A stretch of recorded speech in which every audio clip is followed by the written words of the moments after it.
Taking it behind the scenes of Mrs. Ross' dance class with Kimberly and Sonia. Here are a few words from the people in the tap dance class. What is it like learning from home now?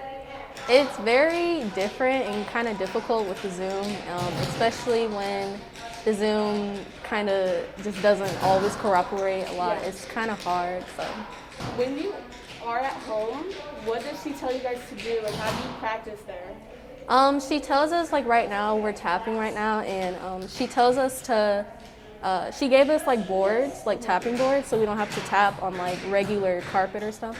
And she just tells us to just work on the tap dancing that, like, we're working on. So. How do you determine what certain skills they have? Well, just like sports, there are basic skills. So soccer, you have running and dribbling, that sort of thing. So once they exhibit and master the basic skills, we usually start with ballet because ballet is the language of dance. So even though you're doing hip-hop dancing, I might tell you to rond de jambe your leg. And so you have to have that language so you know what to do with your leg. While we were in the classroom, we seen that it takes a lot of skill and practice to master the tap dance. What are some of the steps you do to warm yourself up and to, get in the flow of your routine? We definitely have a lot of choreographed warm-ups depending on what we are doing that day or depending on what piece we are focusing on. We just do the warm-ups for that day.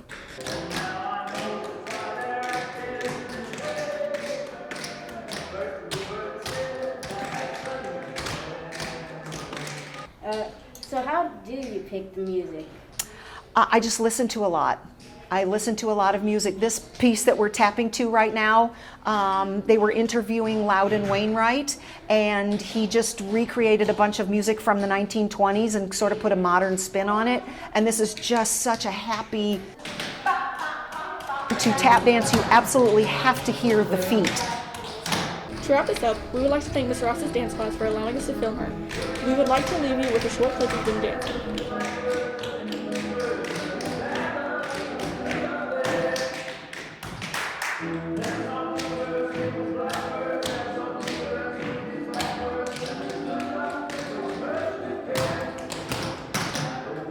Miss Fields is the Student Services Secretary. Hello, I am here with Mrs. Fields, and I'm about to ask her some questions. First of all, how many people come here each day? Well, this year has been really slow and quiet, so we don't see very many kids at all, maybe a handful in the week. So we might not see any kids until all week, which is a good thing. Typically, other years it has been steady where we can get 5 to 10 kids in a period or more, depending on behavior. So this year's really different. Second question is, what are your hobbies? My hobbies are, I am an assistant track coach here. I love sports. So outside of working, I watch sports, I coach, I work the games. So you might see me at basketball games, football games, volleyball, I line judge. I work anything from scoreboard to helping behind the scenes. I love shopping, reading. I have a 3-year-old daughter. Well, she'll be 3 at the end of this month. So spending time being mommy.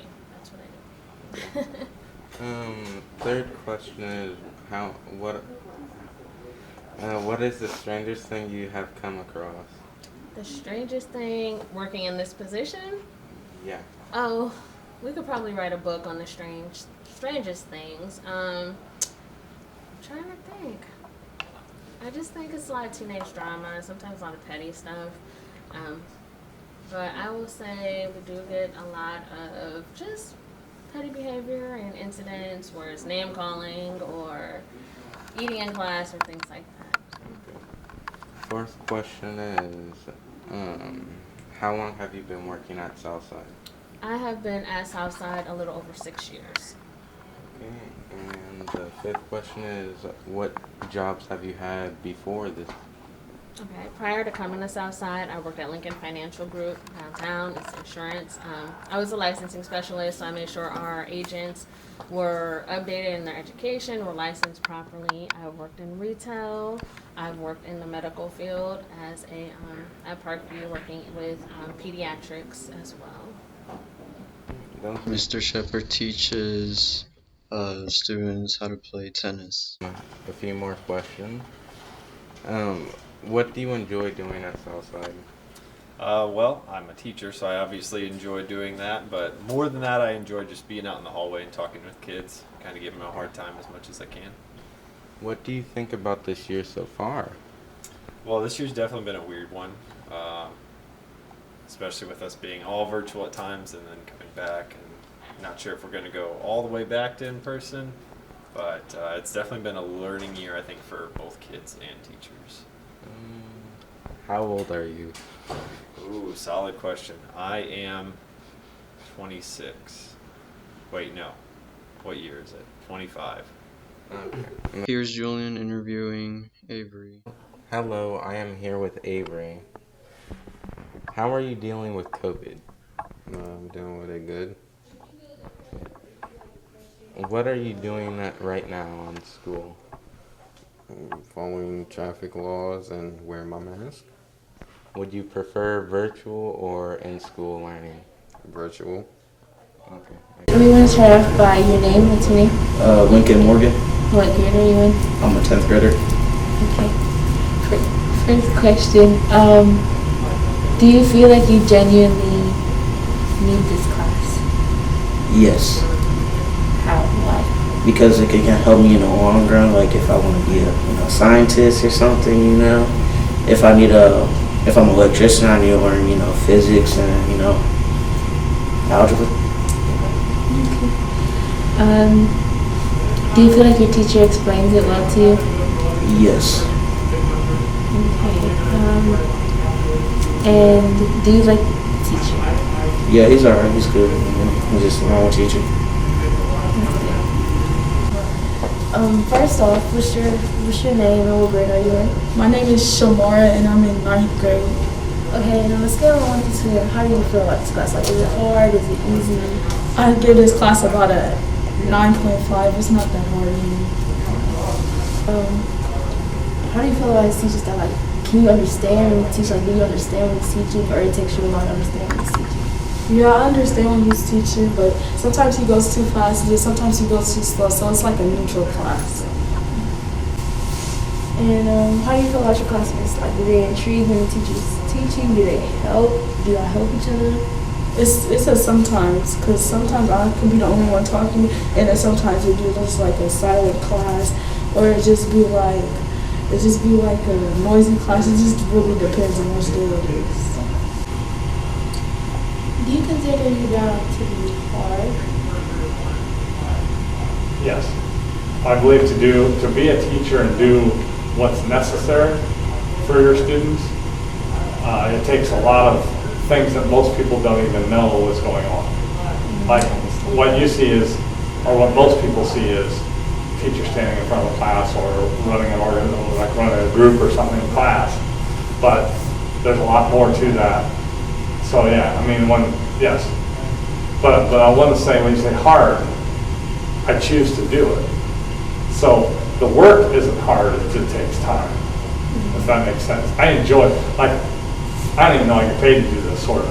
I mean, I just love coming here and doing my thing and seeing what I can do and seeing what can happen. How can I impact and make a difference in the world? So even though it's hard, it's fulfilling. Does that make sense? Yeah. Thanks. So with that being said, do you think you get paid enough for your job?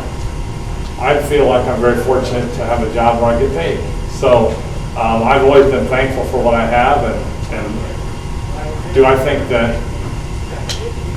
I believe that if you want to draw the best and brightest in any profession, that you need to pay them. Because sometimes the best people may not be working and teaching if we don't pay them. Like a person could go to Walmart, make more money than a teacher does, then what's the push for them to be teaching as much, right? You can't expect people to do something for nothing. And for their own kids to maybe not be able to have food or shelter or, right, that kind of thing. So I believe it's what we call market driven. If you want to have the best people doing the job, then you need to have, it has to be appealing. You as a young person have to want to come out and do it and believe that you can do it and have the life you want to have better in teaching than you can in accounting, let's say, or better than you can in business administration, like in a CEO, or better than you can in engineering, or whatever field, doctor, lawyer, all those other things, right? So you're talking about the same people are competing in those same different areas. So when you're leaving high school and you're going, hey, I want to be, is teacher going to be on the top of the list if they're making half of what they do in every other job you might get? It's going to be harder, right? It's going to be harder to make that kind of a decision. And so that's all I'm saying. I feel very fortunate to make what I do. I feel very fortunate to have been doing this for 30 years and still love it. But it doesn't mean that a new person's going to want to do the same thing. I totally understand. Is the percentage of passing grades in your class higher or lower? Like, is the percentage of passing grades higher than failing grades? Yes. My percentage of passing grades is much higher than the number of kids failing. If that's what you're asking. Yeah. Now, if you're saying it's higher than last year or lower than last year, the classes I'm teaching, and they change from year to year, so it's different. Well, it's different classes. Like last year I taught pre-calc, now I don't. I teach quantitative reasoning, so it's a whole different level of student and class that I'm involved in. I could say that if you're asking about how COVID's impacted students' performance in classes, then I can tell you that I believe that students are not as engaged in working as hard or as much as they did last year, which is causing them to not know as much as they need to, which is going to impact a lot of stuff beyond this, right? Do you like your job? I love teaching. I believe it's an amazing way to impact people. Do you think your job would be different if you were teaching a different subject? Like if you weren't as a teacher, say you were like a social studies teacher? Do you think you're asking will I still love it? Mm-hmm. Yes. The subject is only just the way we connect with students. It's not really, like I enjoy being able to work with students. The subject is not the biggest thing that makes the difference. Alright, makes no sense for me. What would you do if you notice a student struggling? Like you personally see that they're having trouble with the work? Well, I try to talk to them as much as I can first, just to find out why, like what's going on. I mean, like what they don't get? Yeah, there might be something that's relevant I can help with. Maybe it's something they need. Maybe it's a service they need. Maybe it's tutoring they need. Maybe it's, so I try to listen first, right, to the student to find out what's going on. But then after that, I'd contact the parents and try to see if maybe they've got a perspective. Yeah, maybe their parents have something that the kid won't tell me that I need to know that would help me to help them do better in class. Talk to sometimes their former teachers and see what they know about them, what impacts they may have. Talk to their counselor. So yeah, all those. Okay. Do you have anything that you do to get your class to engage in what you're talking about, or like get them to talk in the class? I would just say what some students have said that I do. One is I like to tell quick little stories throughout periods that I think helps to connect with students. I noticed that too. I think that my passion for what I do, the fact that I do actually have a heart for how well you do in school and how well my students do, I think I'm hoping makes a difference to how much they engage. And then I like to have students experience math rather than just do math. So if I could get a way to bring in a lab, or that's what's been hard this year, it's been much more difficult to actually do some of the projects I normally might do in my classes because half the kids are not here, or 2/3 in class. So yeah, if you've done anything in groups, you know what I'm talking about. Right? You're in class, they're at home, and how do you communicate? Yeah. Do you think it's easier to learn in person or distance learning?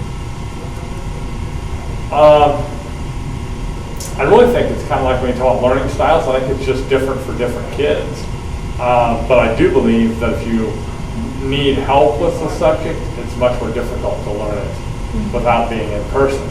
The support's not there that you would normally get in class. The other thing is I don't think you can do again, like I said a minute ago, with the blended learning, I don't think you can experience math. You might be able to learn how to do a problem, but you don't know why it might matter, right? All right, like, what you like about this class? It's chill. It's chill. Like, what's like your favorite sport? I don't know, tennis was pretty fun. And here at least. Like, what you hope to achieve from this? Like, what you hope to achieve from this? Just be like, I guess, better person type of thing. You know what I mean? And you a sophomore, right? Yeah. So you had this last year? Yes, I did. So you doing the same stuff you did? Well, not last year, but last semester. But yeah. So what you like about what you like about gym? Kind of fun. Work overhead, legs straight, lift your hips up and down, back down, lift 30 seconds, ready? Go. Go like that. Yes, sir.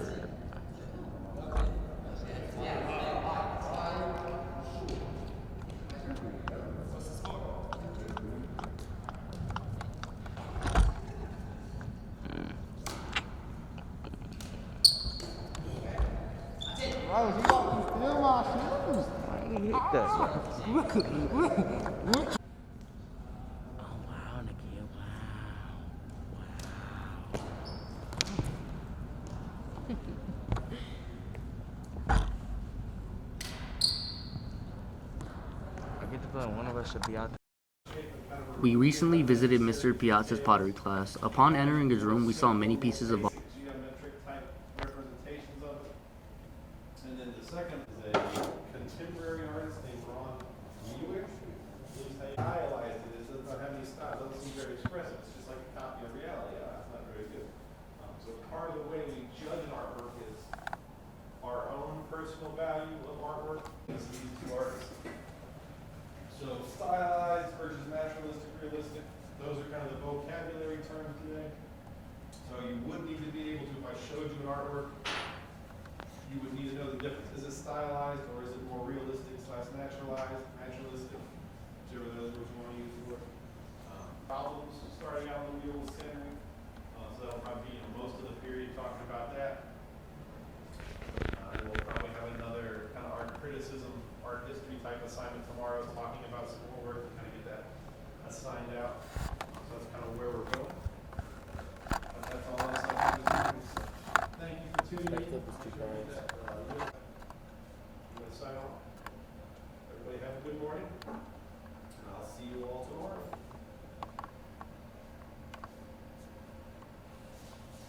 For us, this interview, could I get your name, please? Mr. Piazza, Jake Piazza. What about the students? Not too long after interviewing Mr. Piazza, we also got I had a hands-on ceramics experience class in with high making school pottery that I really ourselves. liked, and I really got along with my high school art teacher. By my senior year, he was the only person in the building I really listened to, so I took about 3 art classes with him then, and really got into working with clay then. Well, as an artist in pottery, what would you say your most time-consuming project would have been? My most time-consuming project? Oh, I mean, it all takes time. I spend a lot of time loading and unloading kilns currently on my role as a ceramics instructor and teacher. I got some work I'm still not finished with yet, so yeah, I've spent a lot of hours on a lot of things. So not really answering your question there, I don't think, but I definitely put the time in. I probably spend a couple hours a week throwing outside of what I have to do for class. So. Out of all the curriculums you could have chose to teach as a teacher, why pottery? I think probably the most important lessons I learned in high school were from working on the wheel. The biggest thing is just like how hard it really is to learn a new skill. I really struggled mightily at doing this my senior year. I had 3 ceramics classes. It took me all the way to about spring break before I finally made something. And then I kind of took off once it clicked. But up to that point, I was just throwing clay all over myself in the wall, we interviewed one of the never students making anything, getting real frustrated. So when I finally kind of figured it out, it was like this aha moment of, oh, I can do that. I can do this now. I wasn't able to before. So it really gave me that confidence that, oh, I can learn to do other things that I don't know how to do. It's just the work part of it. So I think that was probably the most important thing I learned in high school, was just the idea that, like, if you stick with something long enough, you'll get better at it. Projects started by And the his wheel students teaches rode you up that on in a really shelves. We tactile, chose to take a look around the room kind of to admire physical some of the way pieces drying that off the nothing else fence. really can. It's definitely a humbler, and if you don't have patience when you start, you either give up or develop it, one of the two. So. As an artist, where do you say you build most of your inspiration from? I'm a functional potter, so I definitely like making things that are useful: cups, bowls, plates, teapots, pitchers.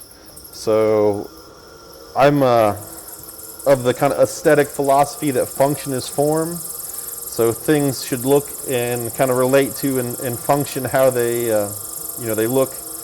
Those two things are kind of not separable from each other. So yeah, I'm just interested in making good functional wares for the most part. Aside of just being a teacher, what is one goal that, not one goal, my fault. What is one lesson that you want to lay onto your students that'll help them on life? Well, that'll help online is just patience and commitment and kind of sticking with stuff, even though it might be hard at the front end. A lot of times I'll tell people, things that are worthwhile long term typically aren't very easy starting out. I think the potter's wheel is definitely one where you kind of pick up on that at, because most people struggle with it at first. So just that idea of like work ethic and determination. In terms of something I just want to do that I haven't got to yet at Southside, as I would like to incorporate some glass blowing into the jewelry class. And working with diacrylic glass, but we just haven't got there yet and haven't got all the equipment set up. So. Legitimately, do you enjoy your career? Sure. I mean, I've done a lot of things before I was a teacher, thank God, and it's really given me the perspective that, like, this is a privilege, not a right, and to kind of take it as such. And I don't worry about coming to work. There's still days where it's work, and I'd rather be doing something else, like anybody. But I usually have a good time when I'm here. I don't wake up and dread having to get ready to go to work like I did for a lot of other jobs I had. So yeah, I'm really satisfied where I'm at, and kind of feel like I've finally, ended up in the spot where I need to be. Have you ever had one of those days where you couldn't decide what you wanted to make? Like a creativity block? I think that happens to everybody from time to time. The kind of creativity block, writer's block, you're short on inspiration. But I'm a big believer in, like, the muse has to find you working, meaning that, like, if you're in the habit of being creative, you kind of stay creative, and if you're not in the habit of being creative, you have less good ideas. But we didn't just need the So it's kind of more than like a strike of lightning from above that gives you an idea. It's more of a habit of just trying to be creative day in and day out, and that tends to kind of have a momentum to it. Kind of like the physics expression, object in motion stay in motion. When you're being creative, you tend to stay creative and get more creative because of it. So to me, it's definitely about, like, setting up those routines and trying to just get in good habits. Outside of work, do you also use your own personal time to do pottery? Yeah, I have a wheel in my house and a kiln at home. I'm currently kind of really, if COVID hadn't happened this summer, I would have been selling a lot more work already. I had some sales planned that got canceled. So I'm really at the kind of part in my pottery career where I'm really trying to launch my ceramics business and kind of get the pottery open and going in full scale. There might be a day where maybe that supplants teaching is the main breadwinner for me. Hasn't happened yet. But I'll probably always teach in some capacity. What would have to be your favorite project that you've worked on? Well, here lately I've been really getting into drawing. I've been inspired a lot by this YouTube series called the Draftsman Podcast. So I've really been lately just working on my sketchbook a lot, and I got a colored pencil drawing at home I'm pretty excited about because I've been really kind of focused on creating scenes and imagery from imagination. So that's kind of what my drawing at home is I'm excited about, but I'm really excited about that right now. My last question for you is, if you were to go back in time to when you first started pottery, what's some advice you'd give your past self? Well, first thing I would do is say buy a bunch of Facebook stock. That would be the first thing I told my past self. And then after that, in terms of like actual ceramics career, I would just say do it. Don't worry about how you're getting paid. Just get full scale into pottery sooner than later. To make a career out of arts takes a lot of faith. You know, the good work has to exist before the person shows up to pay for it. So the biggest thing for an artist is just like doing it and just making your work and worrying about how you're going to get paid for it later, trusting that the good work will be rewarded. And I definitely didn't have that view kind of starting out. Might have saved me some steps if I did. This is not a very good cup. I've been talking, not throwing.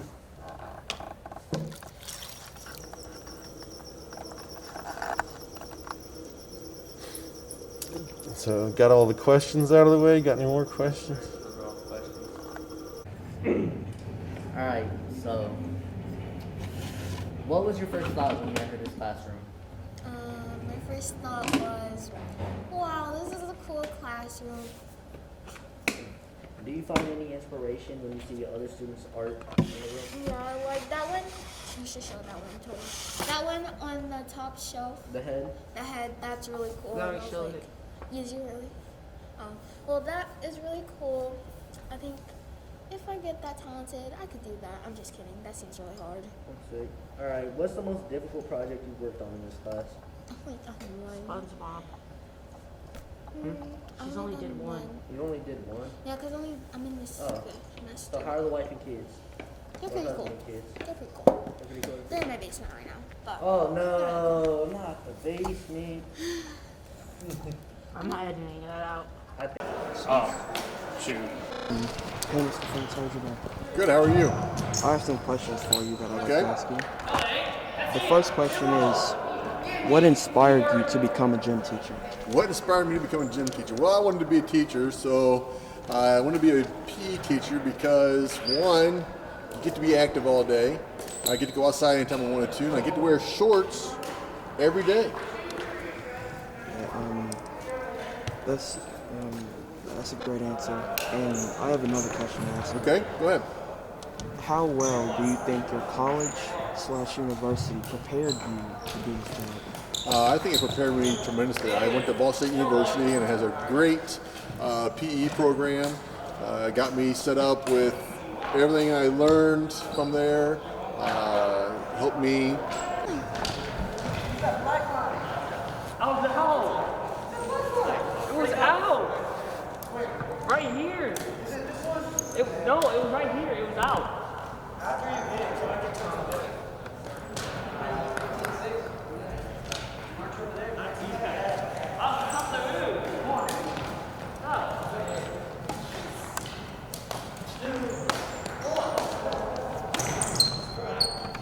We back. I'm here with Keegan Combs. and today we'll be interviewing him. So first question, what is your favorite activity to do in gym? So far, badminton, but like overall, I like playing basketball. Next one, have you ever had a bad experience in Southside while doing gym? No, Southside's like the best high school in the city, so no, I've never really had a bad experience. It's always pretty fun. I mean, outside of like not being able to participate, I can sit out and definitely. Yeah, these guys are boots. But do you?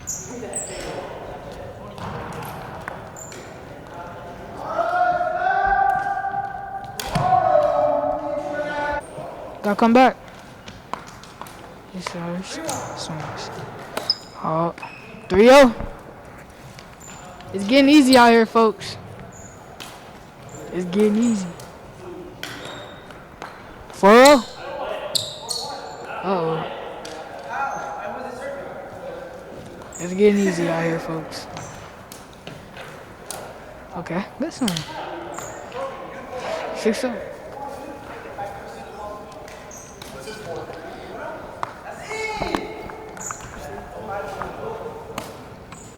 Alright, hey man, what's your name? Austin Midler. You did really good playing badminton. I can never get into it. So I thought you were really good. So I have like a couple questions to ask. What's your favorite activity to do in this gym class? Probably basketball, even though I'm not good at it. Basketball's probably like the main thing I like to do. So yeah, that's probably. Yeah. And I like basketball too. And I have another question to ask you. How many sports have you played in gym class, outside of gym class? Well, I played 3. Like, you talking about like in school? What?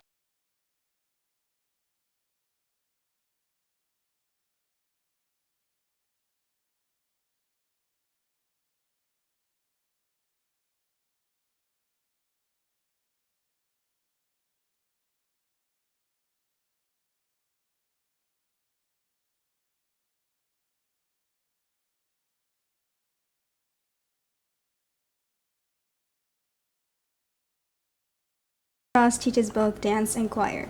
We had the honor of interviewing one of her choir classes. We were able to interview Miss Ross herself and 2 of her students. What type of music do you listen to? Rap or R&B. Do your friends like to sing, and are they in your class? Yeah. Who supports you the most in this? My classmates, my teachers. Do your friends like to sing, and are they in your class? Yeah. Who supports you the most in this? My classmates, my teachers. And I'll add a little bit of get them trying, and I'm gonna have to ask them somebody else. Yeah, you have to sanitize. Miss Ross is preparing her class for a performance that the students must do on Zoom or in person. She gave them the details and expectations. She teaches her in-person students and tells them everything for that day's lesson while on Zoom with her online students. She is constantly trying to get her students to really dig deep into her lessons. Do you have big dreams for your singing career? No. What song artist idols do you have? Say it louder, please. I don't know. Thank you. Do you participate a lot? No. Is singing stressful for you? No. Do you get to sing anywhere else? Yeah, at my house. Do you get nervous before you sing? No. Cut the camera. When did you discover your passion for singing? Probably when I was in middle school. I joined a couple of choirs in middle school and I loved it. Do you enjoy sharing your knowledge with others? Yeah, it's really fun, especially because I sort of get to do whatever I want. Where did you discover? Wait, hold on. Who are your singing idols? You know what? I grew up listening to Barbra Streisand and a lot of Broadway people because they sing live 8 shows a week, and so they have really, really, really talented people singing on Broadway. Those are my favorites. Is teaching others singing stressful? With this on, yes. Trying to sing with a mask on is awful. Were you ever discouraged discouraged not to go down this path? Never. No. Do you create your own music and dances?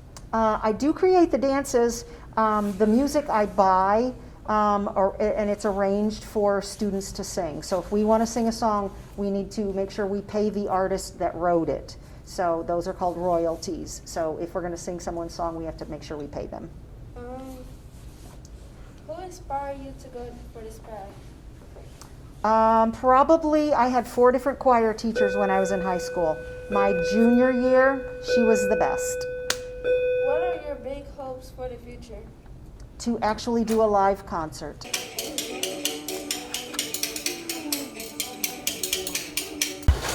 Okay, could you please introduce yourself? Hi, I'm Miss Chandler and I teach 9th grade English. What's your name? Trysten. And what class are you in right now?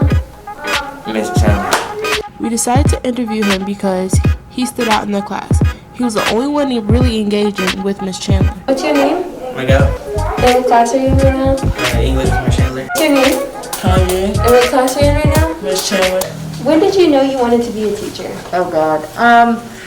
This is a hard question. When I was in high school, I thought I wanted to be an elementary school teacher. As a class, what do you think you guys should work on? Interact more. And what's your favorite thing about that class? She let us eat sometimes. What can you take from this class that you can use for your other classes? Communication. If you could choose any other subject to teach, what would you choose? Oh God. I wouldn't mind. I think I could have a shot at teaching art. Actually, I'd be okay with art. Or journalism would be cool. Like the newspaper or magazine or something like that would be really neat. Could you see this class helping you in the future? No. Thank you. Can Miss Chandler do anything different to make you guys do better? No. Okay, thank you. If you could change anything about this class, what would it be? Having less work. Thank you. As you can see, to these students, Miss Chandler is a really good teacher. And what's your favorite thing about teaching at Southside? God, I love just the culture of this school. The teachers, really, I have some really good teacher friends here. We just really support each other, and it's really awesome and really nice. The kids are just a lot of fun. They're just really kind, and there's just a really big variety of people. And I laugh so much in this school. That's my favorite part. Okay, thank you, Miss Chandler. Yeah, thanks. What do you like about this school? What do I like about Southside? Gosh, everything. I love the facilities. I love the dance room, the choir room. They're built beautifully. The auditorium is beautiful. I love the people that work here. I love the people that I work with, kids and teachers. Who's your favorite student, or do you not have? Oh, we're not allowed to have favorites. You know what? I'll do this. My favorite students are always the kids that work hard. Yeah, the kids that work hard, show up on time, ready to work. Love that. Why do you like choir? I love to sing, and I get to do that all day long. What's not to love about your job when you get to sing and dance all day? What do you like about the school? What do I like? I'm not sure. There's not much to like right now. What's your favorite class period? My favorite class period is French. What do you hate about the school? The online learning. Do you like this? Do you like choir or no? Well, I like choir, but right now it sucks because you can't sing. What's your favorite thing to do around the school? Around the school, probably just talk to my friends. What's your favorite class period? PE, first period. What do you like about Southside? Probably just meeting the new people here. Do you like your period choir or no? Yeah, it's pretty chill. Why? Cause I guess we just we don't really be doing nothing.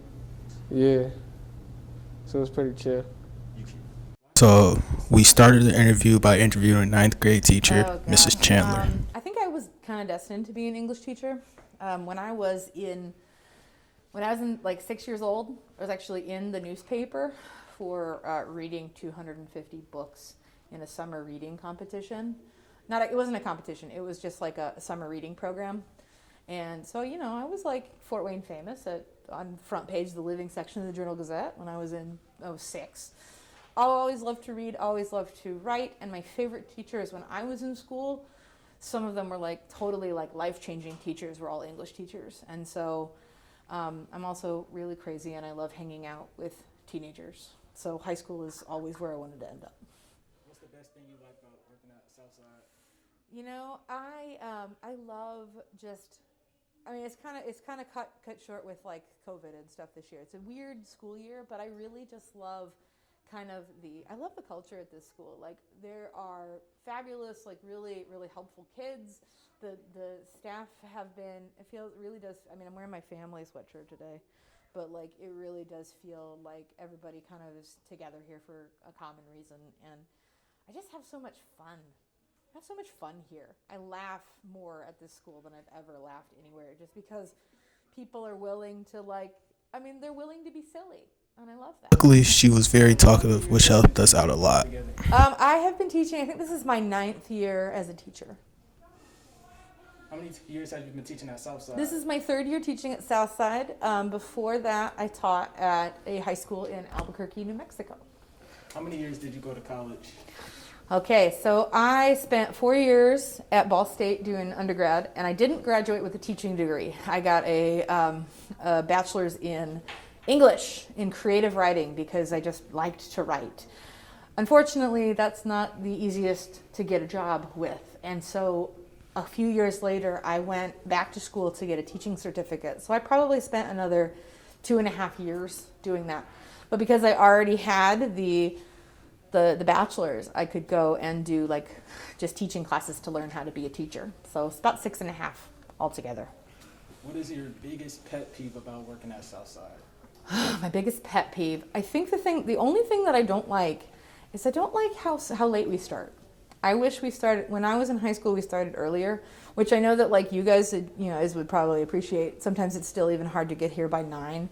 But when I was in high school and the school that I worked at before, we started at 7:30, which sounds super early, but also being done with school by 2:30 is really sweet. And it gives you time to do stuff and still do sports and activities without being completely exhausted by the end of the night. So that's probably my biggest one. If you wasn't a teacher, what would you be doing? Oh God, I would still like to work with people and probably still work with kids. I've always wanted to do like youth outreach, or I did work for the Girl Scouts for a really long time. So I feel like doing some kind of outdoor youth programs would be really cool.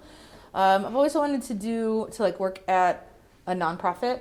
But also, I have a long-term dream of I'd love to write and illustrate my own children's books, or other. After interviewing her, we ended it by interviewing a student. He also was the only student in the class that volunteered to be interviewed. He wasn't very talkative, as you can see.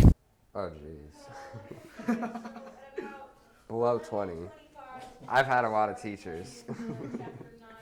What's the best thing about having her as a teacher? Well, most of the time we just sit there and read, so it's not busy work. What made you want to be a theater teacher? Because theater's my passion, so being involved in it personally, and I've done some professional theater. I just, teaching it just seemed to go hand in hand. I'm not sure what else I would do. If you had a chance to go on Broadway, would you take it? Absolutely. Did you major in theater for college? I did. What are the conflicts of your students? Of the students? Yeah. Well, sometimes, it's you have to work around work schedules more than anything. And obviously, if they're in other extracurricular activities, say a sport or something like that, then, we kind of have to work around it. Usually it comes out, pretty much it comes out okay. But there are times when it just won't work. So then that person has to drop, will drop out of the show. So. How do you pick what students are best for each part? Well, I have them read the different scenes from the play and for different characters, and pick the ones that I think are the best at those the most believable. After high school, would you consider doing the stuff you're doing right now? No, not really. This is I'm just gonna take it here, high school. It's pretty fun though. What's your favorite thing Our favorite thing we've done was one time we put up the walls, and that was pretty fun. Was it difficult for you to build it? It was heavy. That was the only complicated thing. You had the chance to go on Broadway though, and you were into theater. Would you take it? No, I feel like I have more opportunities than theater, because theater is not really the type of thing I'd want to do. What type of things do you do in your theater class? Because there's multiple. So well, right now, we're doing partner work. Me and my partner are learning a script, and we're learning Butterflies Are Free, and it's about Mrs. Baker's son, the old lady, and how it's not good enough for Miss Baker. Have you ever went to a theater show and enjoyed it? No, I haven't. Would you, if you went, would you think you would?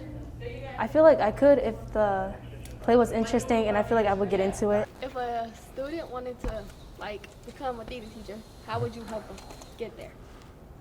Well, I'd have them obviously participate in the program here, and then based on, how they do, what kind of, are they an actor, are they a technician, that sort of thing, then look at what schools have a really good program. Sometimes the best, or what people say is the best, isn't necessarily where people should go, because you need to feel you're comfortable there. And sometimes it's better to be, I think personally, sometimes it's better to be a big fish in a little pond, where you get more, sometimes smaller programs or medium-sized programs, you'll get more opportunities to do things in college, so that if you choose to go into the profession, you've got a broader base. How many years have you been teaching theater? 38. 38? Yep, this is year 38. Have you ever been to a live theater show?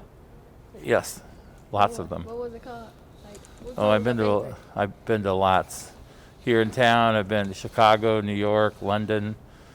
Because I like to travel, and I spend a lot of times going to New York, and I just say I would be there. I always like to go to New York at Thanksgiving, just because it's not really awful cold, but all the decorations are up and that sort of thing. But say in 4 days I'm there, I have gotten in as many as 8 shows, but I enjoy that. I've been to Macy's, I've been to the Statue of Liberty, I've been to Ellis Island, I've been to Greenwich Village, I've seen all the touristy things. If a student was struggling with learning their lines, how would you help them? Try to show them several options, because there are people learn differently. I'm the kind of learner that I have to hear the line, or like my cue, so then I can, and I get up and move around. I think it helps if you're trying to learn your lines if you're moving, or if you're moving. So what I'll do is I'll record the cues, what the other person says, and then leave a space where my line is, and then give the next one and leave a space. Some people learn by writing it down. The physical act of, using the pen or pencil, and I mean write it, not type it. So, that there are lots of options. Those are just 2 I have used with students before. Yeah, you can probably dance it for years. Studied dance. I've always been a dancer, but Mr. Swinford asked me to come here, and so I came to Southside because I love Mr. Swinford.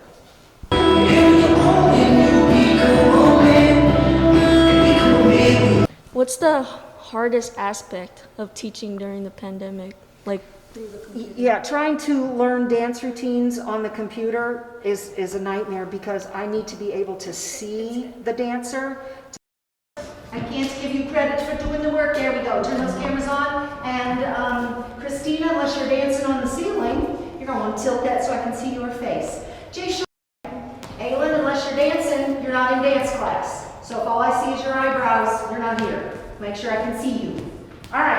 To make sure that their body is properly aligned, and when there are these little squares on the computer, I can't see that.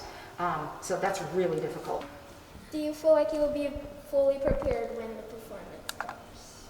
Be like, yes, because we practice every day. How do you feel the performance will go? I mean, it should go good, I guess. Hopefully good. Hopefully. And about the audience, what are the restrictions? I think we're following the same guidelines that the athletic department is following. We have a limit as to how many people can be in the auditorium, so we will have 2 performances, and people will be socially distanced. Some chairs will be marked out. We're allowed to have up to 250 people in the auditorium at a time, so hopefully, I know we'll sell out those 250 seats a night. The kids are working real hard, I'm working real hard, and we're gonna have a great show in the spring. It's gonna be Click on this week and then go to where it says sound design project.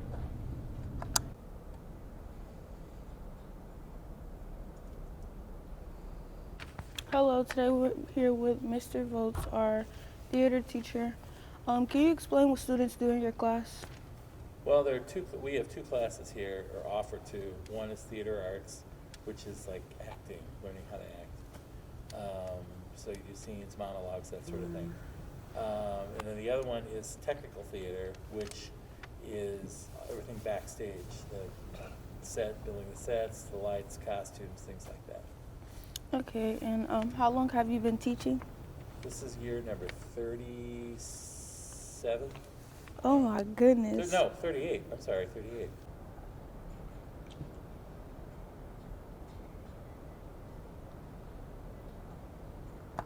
When we entered the classroom, this class was supposed to have human interaction, but there was none at all. When you walk in this class, you usually see kids interacting with each other and lots of smiles and happiness on their faces.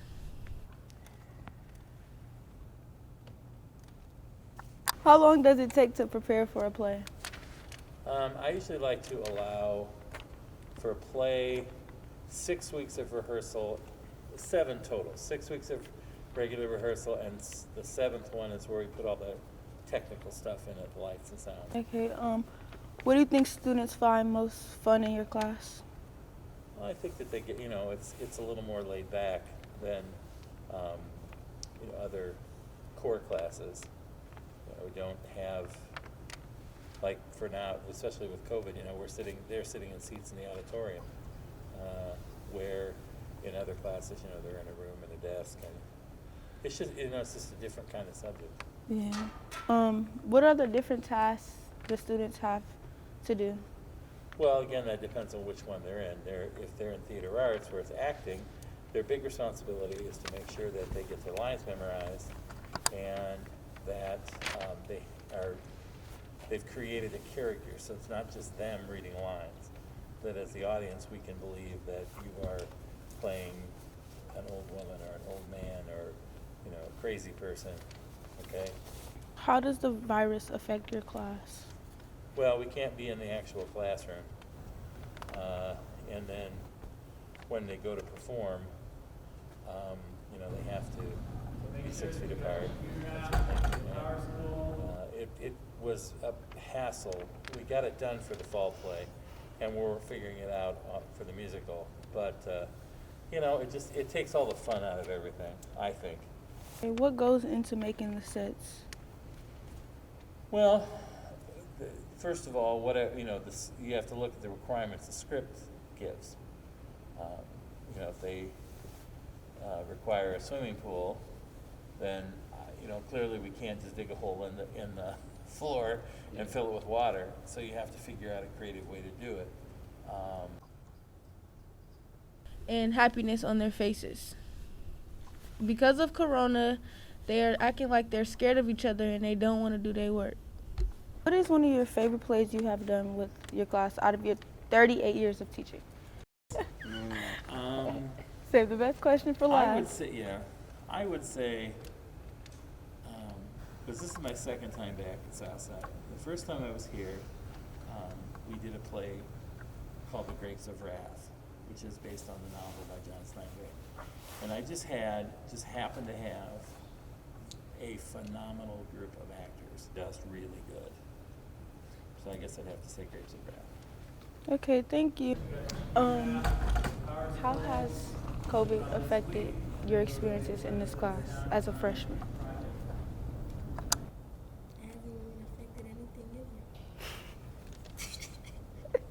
What do you find most fun about this class? Nothing. And why? Because this class is boring. Would you want to take this class next year? No. You can see some students don't like this class. They think this class is boring. They wouldn't want to come back to this class because of the virus. If the virus wasn't here, I feel like they would like it because there's more interaction and they get to do things. What do you find most fun about this class? Building props. Building props. Would you like to take this class next year, and why? Yeah, it's fun. Just get build props and it's just chill. Do you think this class would be way better if COVID wasn't around? Yeah. Okay. I like this class because they find it amusing and is ready for the class next year.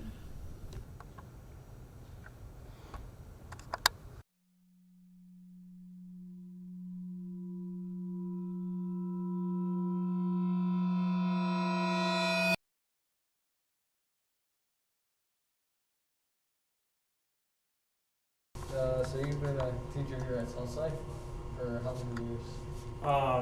This will be my 7th, I think, here. And what do you teach? Math. All right. What do you enjoy about teaching math?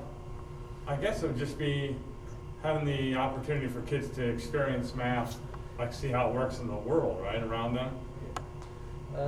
Tell us a little bit about your life. What college did you go to?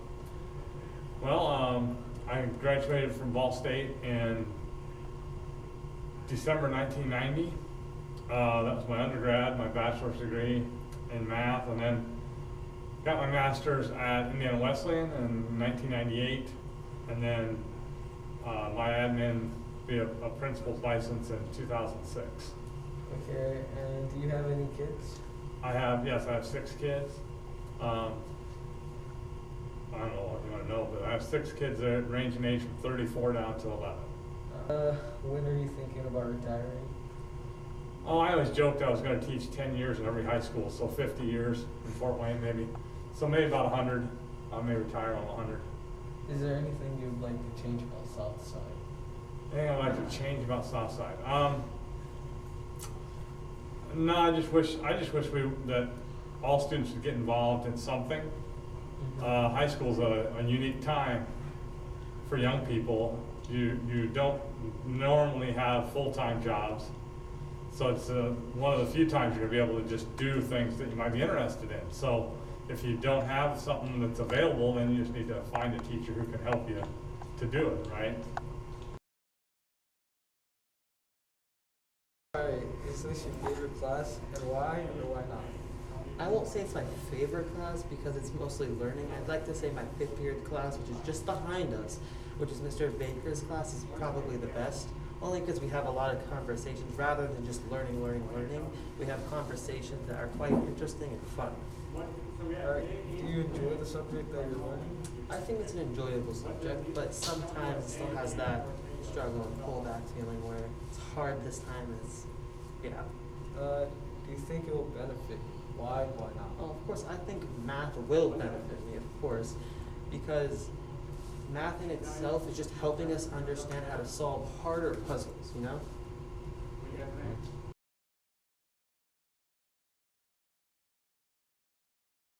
Hi, I'm Trysten. And I'm Destiny. And today we're going to be recording Mr. Frank's PE class.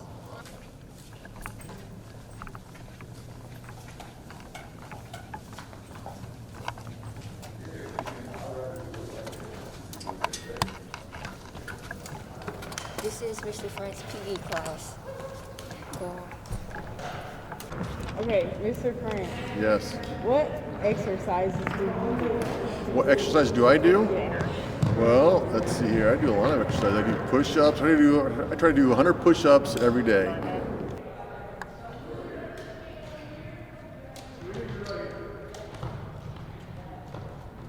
For a thing, I try to do at least 25 push-ups each period.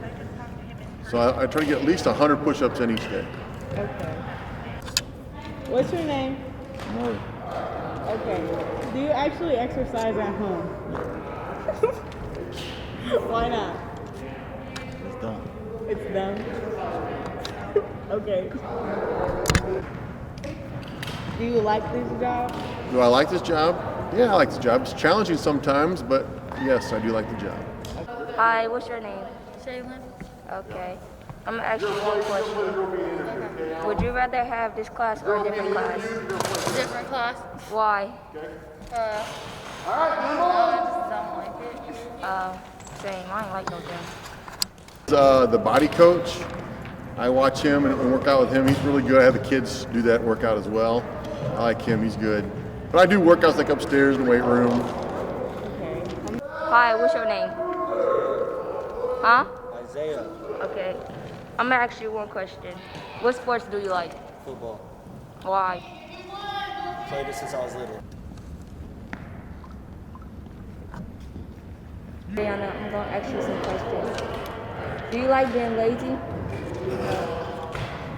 I don't know. Okay. What are things that you do at home that don't require activity? Watch Netflix, sleep, and... Today we're here with Mr. Volz, and he's a theater teacher. And he's going to be talking about the perks of being in theater class and some of the cons. Mr. Volz. Okay, so the first question is, what is your favorite thing to do in theater?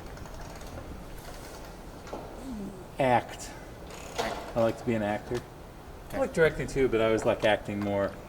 I guess because you're, you get that instant audience. You know, the audience notices the actors more than they notice the directors. What is the most challenging thing to do? For me? Yes, for you. If I'm in a play and I have to dance, that's challenging. I can do it. I know, you know, I'm a large person, but once I learn it, I'm okay. Let me see. Well, what do you do in this class? What do you do here? Just act?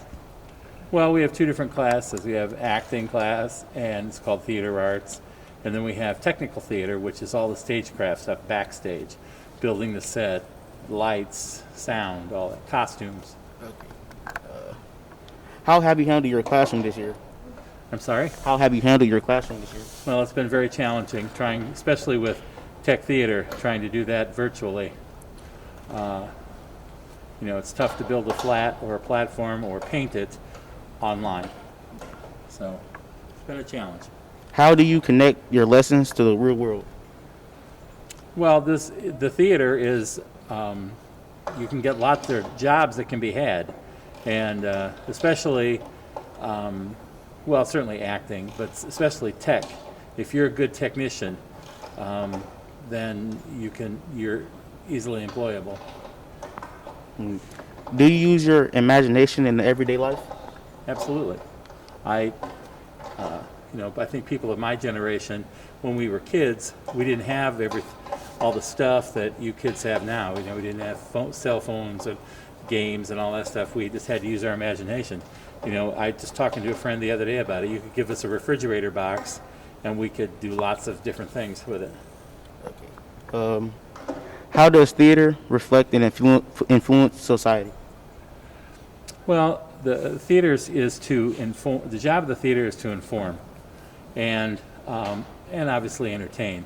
But you can take different kinds of topics and that you want to cover in their play, like to find a play that deals with that said topic.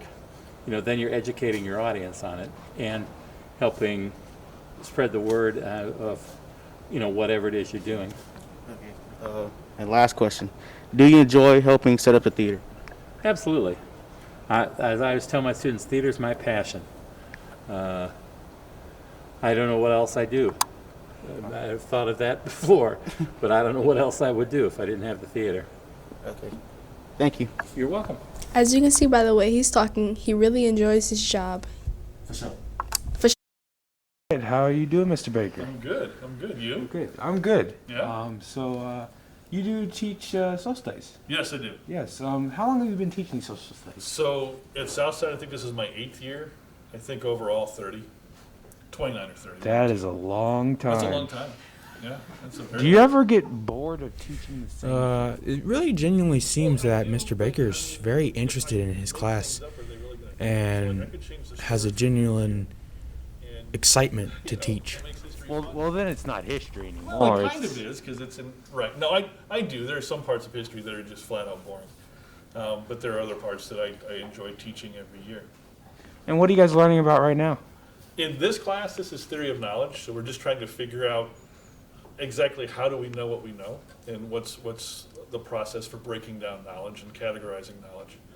Mr. Baker's class, they learning about That sounds very how they very know what they know. All right, thank you for interviewing with us. Yeah, you're welcome. You're welcome. Hi there, my name's Dominic. I'm here interviewing with my mass media class, and I was wondering, what do you think of Mr. Baker's class? He's pretty cool. Do you prefer social studies over any other class? I think it's really interesting. I like the content. Mr. Baker does a really good job of teaching it in a way that makes it like interesting and a new perspective on, the world and social studies. So it's really cool. Lauren really seems like she loves Mr. Baker's class. Well, right now we're in TOK, Theory of Knowledge class, so we're talking about how do we know what we know, and it's interesting to think about how I perceive the world and how I came up with my interpretations of what I know and how I apply them to the world. So it's really cool. The students seem really interested in learning the a lot about what subject in depth could be, and getting to understand how they know what they know and how they came to figure it out is actually a really good theory on how to figure out how your brain works. Hello. Today we are filming and interviewing Southside's choir teacher and students. Enjoy the interview.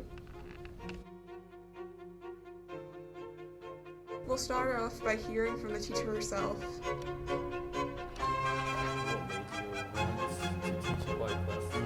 I became a choir teacher because when I was in high school, it was my favorite thing to do. I absolutely loved my choir. I had 4 different choir teachers, and my junior year, I absolutely loved her. She was wonderful, and then she left to go on tour as a professional musician. And when the gentleman took over my senior year, I just looked at him and said, I can do this job better than you. And so I went to college to prove myself right. What do you love most about teaching choir? I get to do whatever I want. I have to teach certain skills, but as far as the music, whatever piece of music I will feel like singing and performing, I can use that to teach the skills. So I have a lot of freedom with what we do in choir class, and it's fun. How long have you been teaching? Oh my gosh, a long time. When I started teaching, Mr. Swinford was in the 8th grade. I remember him. He played the trombone in the band. So I've been teaching for a long time. So that they're also music readers, so that they can read the written language of music. We're taking a little bit more time doing that because of COVID, because singing is one of the worst things that you can do as far as spreading this disease. So we're being extra cautious, trying to get through this period where diseases are spiking. And then I just ordered some brand new material this morning, so we have some new songs that we're going to start working on in a week or so. Now we will hear from one of her students. What made you want to take choir class? I think just the fact that I've been singing since I was younger, so I wanted to continue for my senior year. What are you looking forward to in choir class? Perform, maybe do more solos. What do you like most about your teacher? Just her effort and the teaching aspect and her expectations of us. I think. How did COVID affect your experience in taking choir? Less time to practice. We still don't know most of our songs. We still haven't been able to practice because of the restrictions. So I think that's changed choir a lot. I don't think we really sing as much. A piece of advice you would give to a student wanting to take choir in the future? I think an advice I would give would be to learn to adapt to changes, because I think that's important for them to learn how to perform and do better. Hi, I'm Miss Chandler. I'm a 9th grade English teacher. I'm from Fort Wayne. I grew up here and moved away. I lived in New Mexico for about 10 years, but came back here to be closer to my family, and I've been a teacher here at Southside for this is my 3rd year here. What made you want to become a language arts teacher? I have been a huge word nerd for my entire life, just like massively into books and into writing as well. I actually have a newspaper article. I was in the newspaper when I was like 6 years old for reading, like doing this summer reading contest. Not a contest, but it was just like a program. I read like 250 books as like a 6-year-old kid, so they put me in the newspaper when I was like, way back in the 80s. But I've always been like super into writing, and I've loved books for as long as I can remember. What's a challenge you face in the classroom? This year with hybrid learning and with virtual teaching has been really, really tough. I think that virtual students, everybody struggles to learn from home.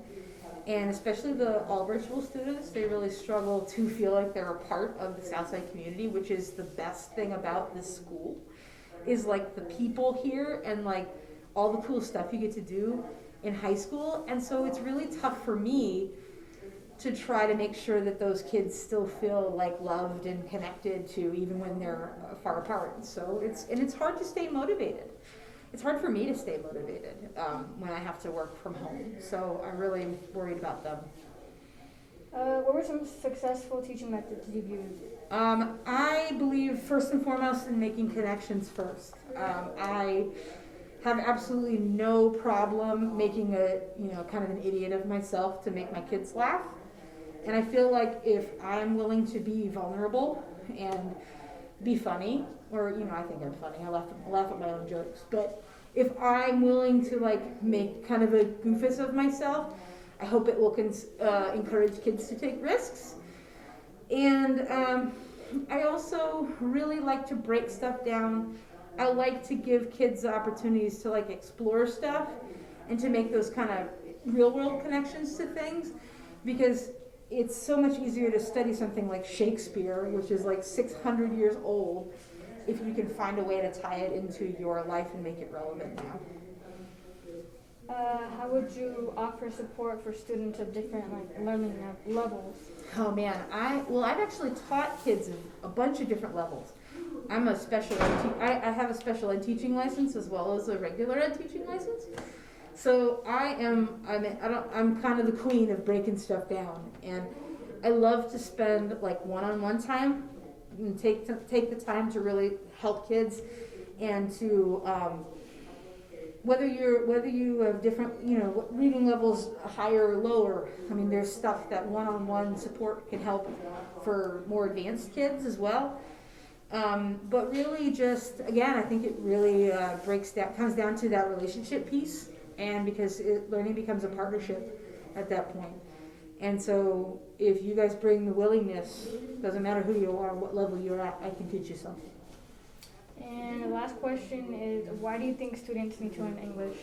I think that, what I was told in college is that it doesn't matter what you do in the career field, whatever career field you choose, whether you want to go to college or not, everybody can benefit from being well-spoken and figuring out a way to communicate effectively.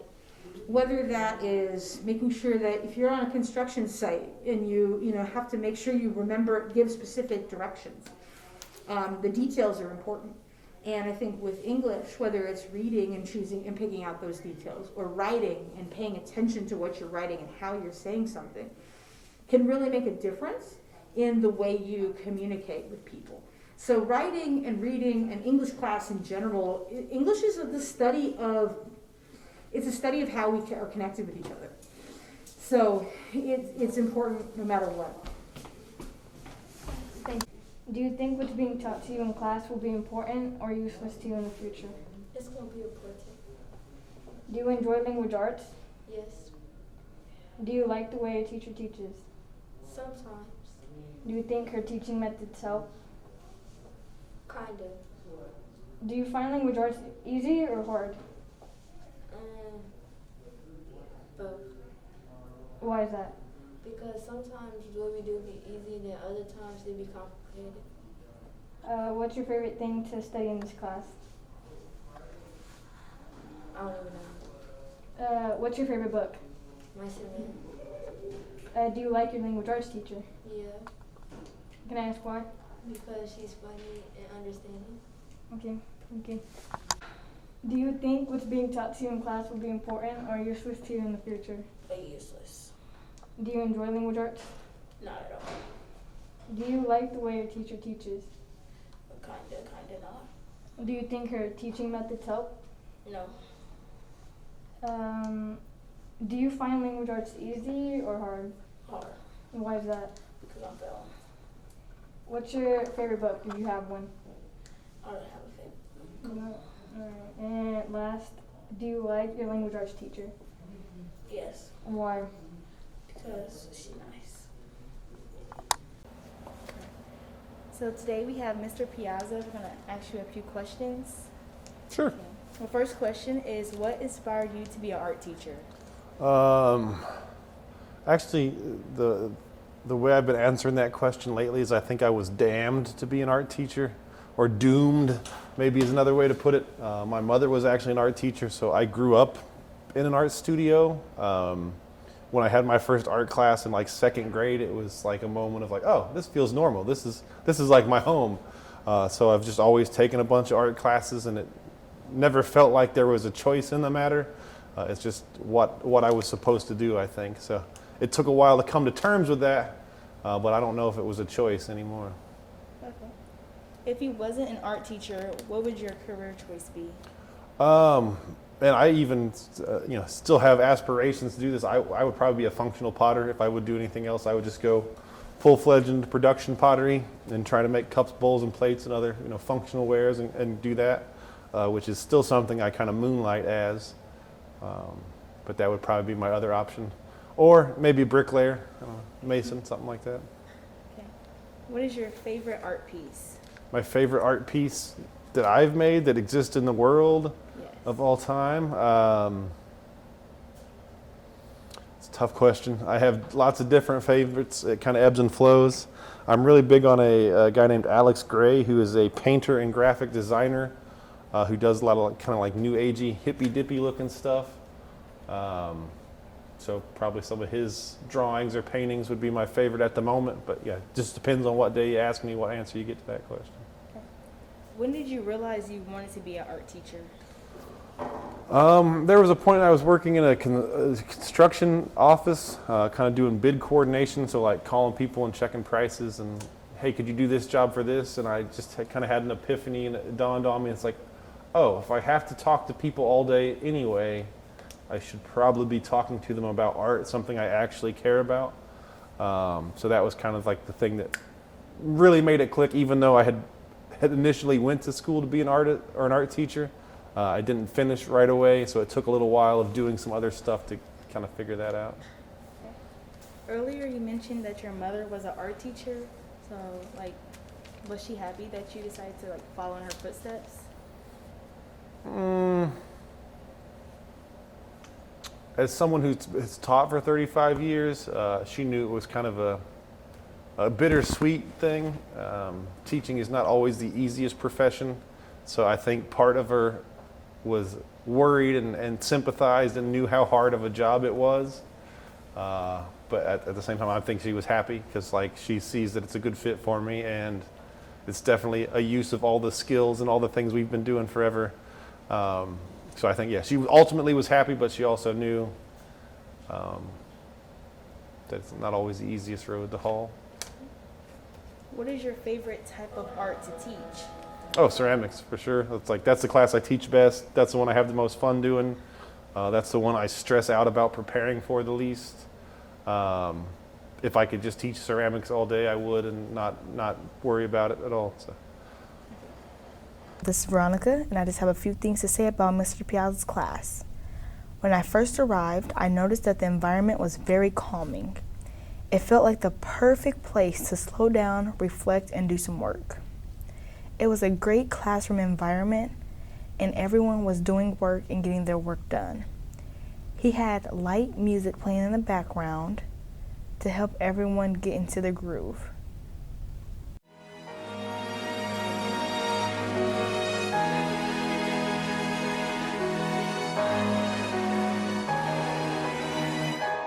Has been ever since the dawn of time, when a few wild dogs took it upon themselves to watch over man, to bark when he's in danger, to run and play with him when he's happy, to nuzzle him when he's lonely. That's why they call us man's best friend. Man's best friend, that's what I would describe Midnight's. He was definitely a friend and a family. We enjoyed his presence and had him for a very long time. He will always be with us. So many good times spent with him, and he was always by our side because he was our best friend.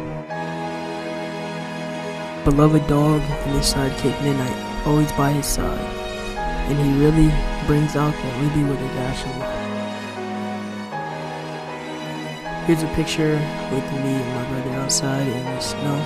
As you can see in the back there's Midnight, and there's Libby, one of our other dogs. That's why they call us man's best friend.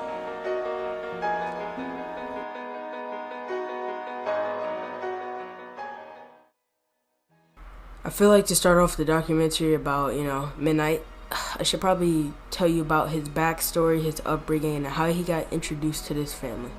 He wasn't introduced, by going to an adoption home, getting him that way. It was kind of more of a tragic story. I feel like he went and used to come towards our backyard fence. When the owners were there, he used to run away and come towards our backyard fence. We noticed him, bring it back to the owner. Everything was good. But one day, the owners decided to move out, and instead of bringing Midnight with them, they abandoned him and left him by himself. But, like I said, he used to always run towards our backyard fence and see what we were doing back there, So one day when they abandoned him, he ran towards our backyard fence, and he had no home to go back to. He had no home to go and bring him back. So what we decided to do was just keep him and introduce him to our family. Let's not be sad, and I feel like to get a whole scope of how enjoyed of the dog was, we're going to talk about the good times we had with them, what they thought about him, and yeah, we're just going to talk about Midnight.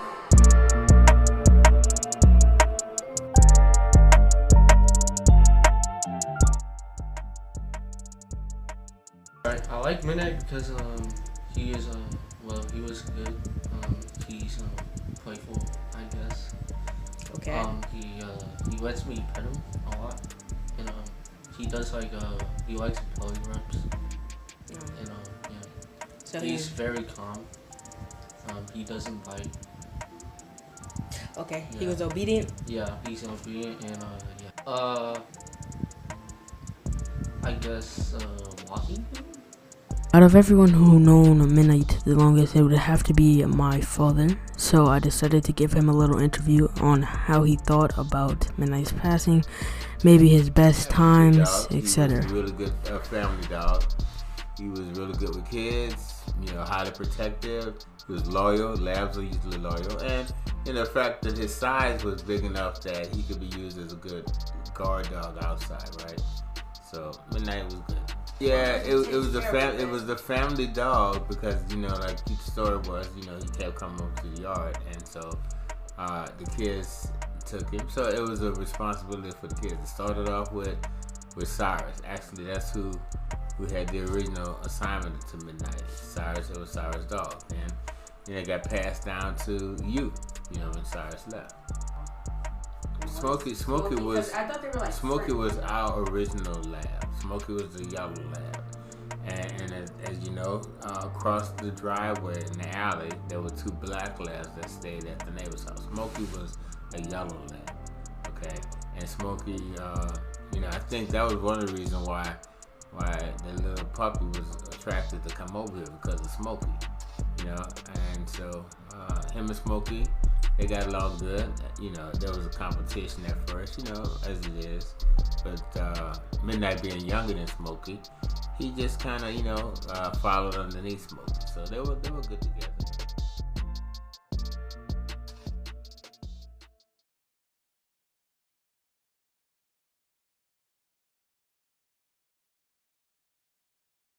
So, how long have you been a gym teacher?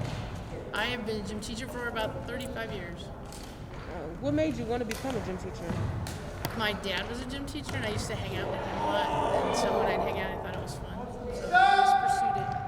Do you like working with the kids? I do. I love it. How long have you been working with Mr. France? Mr. France was actually my student.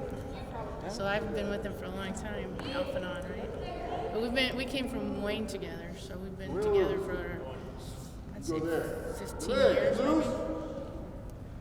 Okay, thank you. Okay. Okay, we're gonna cut it in. Okay, it's starting.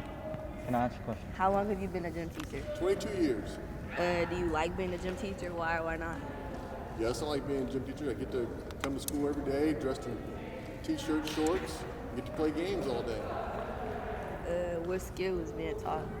What skills are being taught right now? Well, we're trying to teach them how to serve a birdie in badminton. Because if they can't serve a birdie in badminton, it'll be tough to play a game. So that's what we're working on right now. What made you want to teach gym? What made you want to be a PE teacher or teach period? What made you want to be a PE teacher? Well, I like playing sports and being active. So that's why I wanted to be a PE teacher instead of sitting in the classroom and dressing up and all that kind of stuff. So I'd be a PE teacher. What is your favorite game or activity? Favorite game or activity would be this right here, badminton and pickleball. That's it? Yes.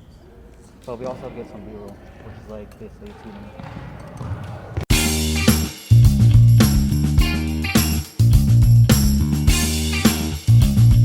Hello, Archers, and I am at Mr. Croft's maths class, where I'm going to be getting the scoop on how schooling has changed for students and teachers in a pandemic. So let's talk about the man, the myth, the legend himself, Mr. Croft. So I'm just going to be blunt here and ask you, how has COVID impacted you as a teacher? Well, COVID year has been, on the positive side, I saw it as an opportunity to grow as a teacher, to learn how to maybe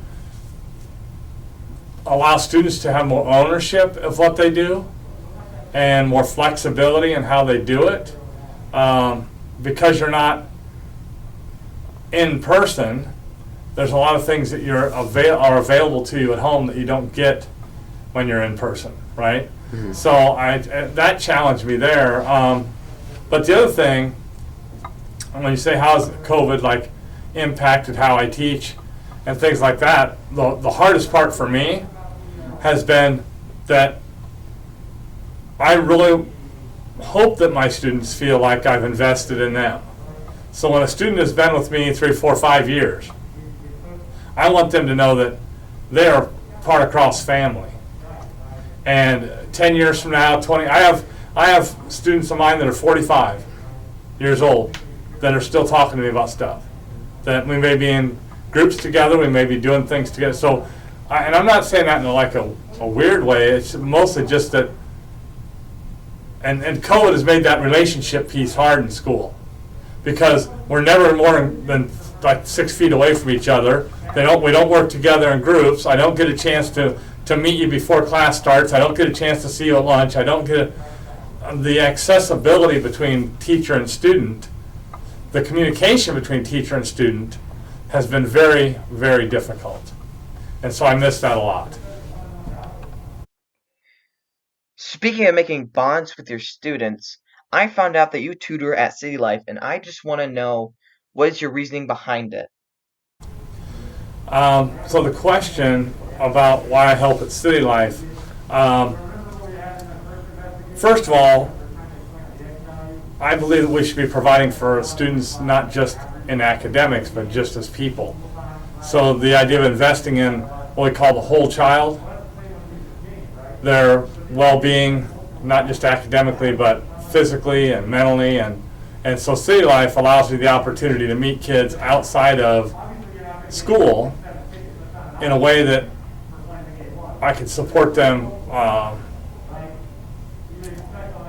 So that I just want kids to know that almost all their teachers carry their burdens with them, and that we really want the best for them, for the students. And you can't do that in a regular school day like I would like to. So, yeah. Okay, so I just want people to know what motivates you and what made you consider teaching as a job. You might think, when you talk about what field I chose to teach, that it would be some great big answer, but the reality is math. I just won a lot of board races in elementary school, so I was a competitive person, and because I was the best at math, it's like, that's cool, I did really well in school, so I could have chosen other subjects had I probably wanted to. And as I've been teaching, I've taught other things. They're related to math, but they are different, computer programming and engineering classes and stuff like that. So that's why I chose math. But I want to say before I leave this question, the subject you teach is not as relevant as what you actually, as what you get to do in teaching. The math is just a subject that allows me to help people. Right? It's more about service and helping people. Math just happened to be the thing that I ended up doing to teach. So, For you, but I'm just going to be going off of what I already said. So when you were saying that how you became a teacher, what really directed you to becoming into high school instead of other grades? I teach high school because that's a really good question. It's just where I got gravitated towards in looking at what I enjoyed about what I was doing. I knew that it wasn't going to be elementary, probably because of what I said in the other question was how I became a teacher was through middle school, and then the teachers that invested in me in high school, so they made the most impact to me, so I saw the most opportunity in being that kind of a teacher. I also wanted to be able to hopefully influence young people in a way that you're making adult decisions, but you're still 15, 16, 17, in a way that would hopefully let them know that all things are possible, even in the circumstances. Something I like to say to people is that you can't change your circumstances. All you can change is your attitude about them. And so you have to learn how to deal with things with an attitude that is without uncompromising, like I'm going to do this. They call it grit is the name of it, is the phrase word we use. It's just that stick-to-itness, right? You can do and be anything you want to be if you have enough motivation and care to do it. And then you just find the resources to make that happen, right? Yeah. I just want to say a big thank you for Mr. Croft for letting us record. But moving on, I really wanted to have some students be interviewed just to see what their opinion is on school and how it has changed them. So how has COVID impacted you in school? Basically, like kind of turning in the work and everything on the computer, and turning in assignments, and doing it online. Okay, yeah. So how has COVID impacted you? COVID's been really hard for me because it's been harder to get to school, and especially with my parents since they have only like 2 cars, so I have to usually take them, and it's a lot of work, especially since school's not the way it used to be, so it's been very different. From my own findings observing the class, school is more silent, and people now rarely use verbal communication, and most people are not talking apart from the teachers. This is a new norm And I just wonder what the new normal will be after COVID. But this is Samuel Plum signing off.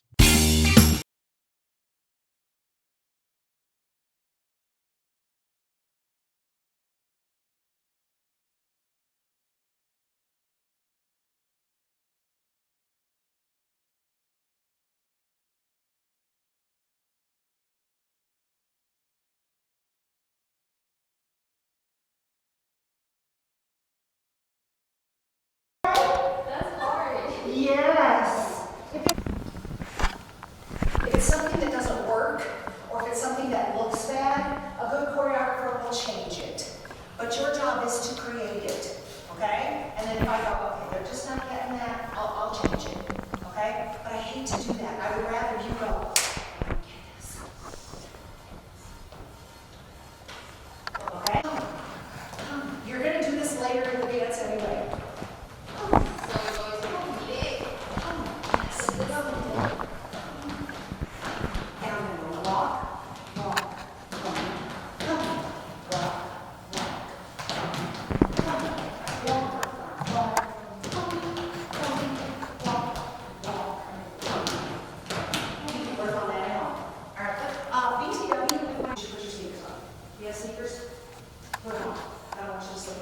Socks are a bad idea when we're moving this fast.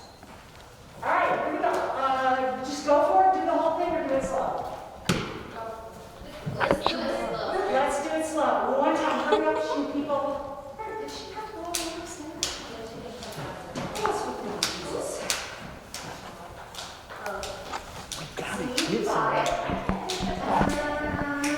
Hey, yo.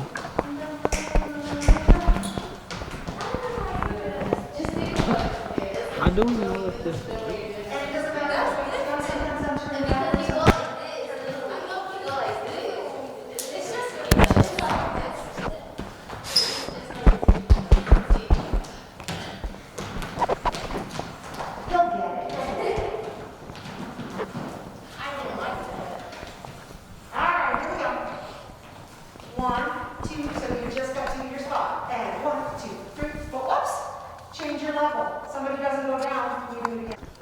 Why did you teach dance class? Well, I love to dance, and I love to teach, and Mr. Swinford asked me to, so. Who was your favorite dance character? My favorite dancer? Yeah. There are some local dancers that I love, Lucia Rogers, Felicity Nicholson, but Misty Copeland, if you don't know who she is, look her up. She's amazing. What's so inspiring about dance? For most kids, this is one of the times during the day where they get to not only get up out of their chair, get some exercise, move around, but you also get to be creative. And that works all kinds of your brain. All right, thank you. Do y'all come up with different dances every week? Kind of. We make about 1, 2, maybe 3 dances, and then we rehearse each one every week. Have you ever got injured trying to dance? Yeah, I messed up my knees and ankles a lot. All right, thank you.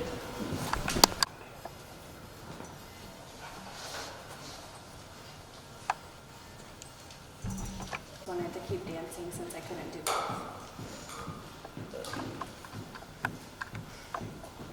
Do you want to take dance to the next level?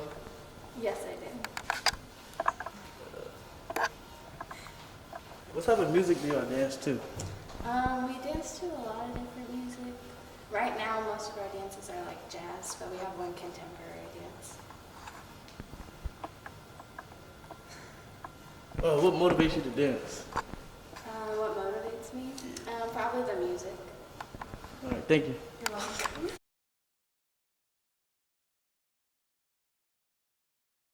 Hello, Archers.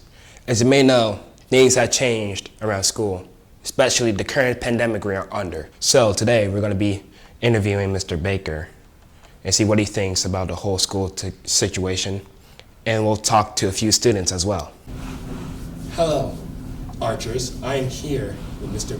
Baker. And what grade do you teach?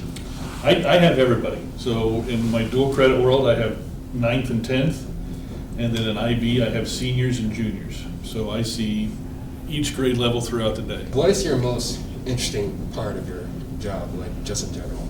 I love storytelling, and so history is it's a natural storytelling subject.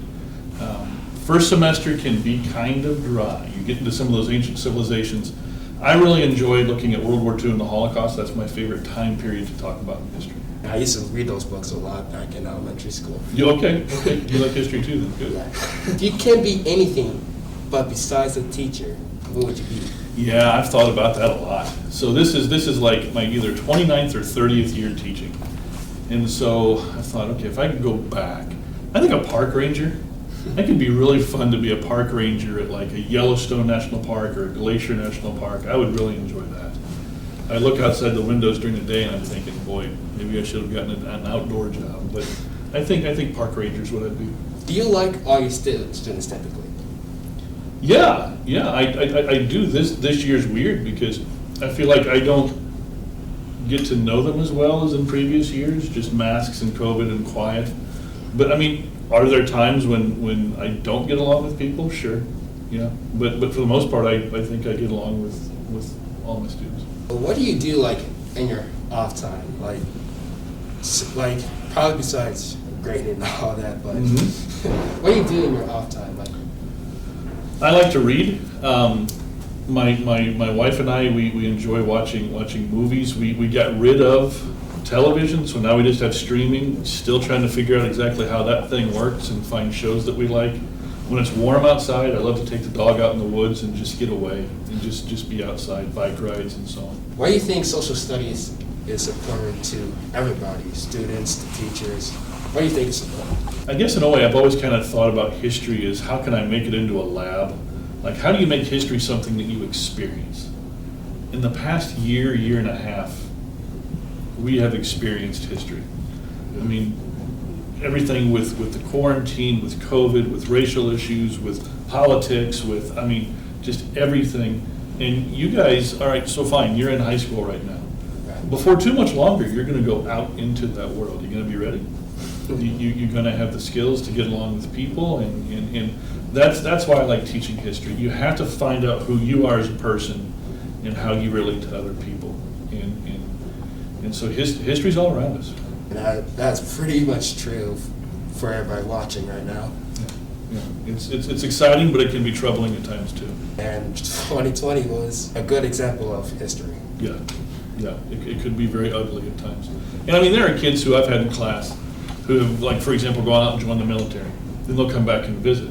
And I feel so weird because I feel like they've gone out and they've made history and they've interacted in history, and I'm just still here in a classroom talking about it. And so, you know, I think sometimes I have the boring job where you guys have so much life in front of you.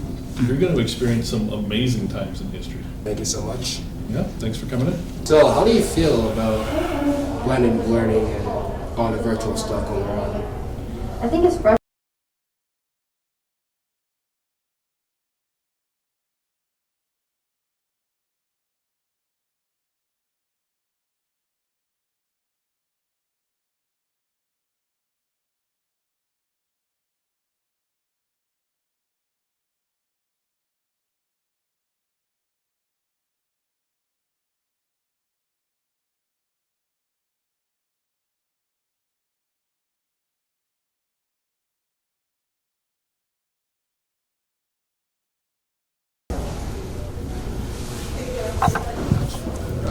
That's it.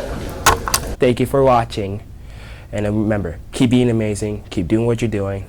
Peace out, my fellow archers. Okay, so today we're going to interview you. Okay? Gotcha. All right, so we are here with Mr. Baker. So I'm gonna ask you questions, okay? First question, how does it feel to be a social study teacher? Oh, I love it.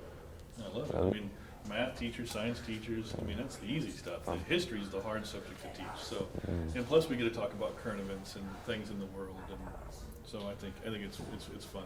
There's a lot of good topics. Okay. What have you teach your students?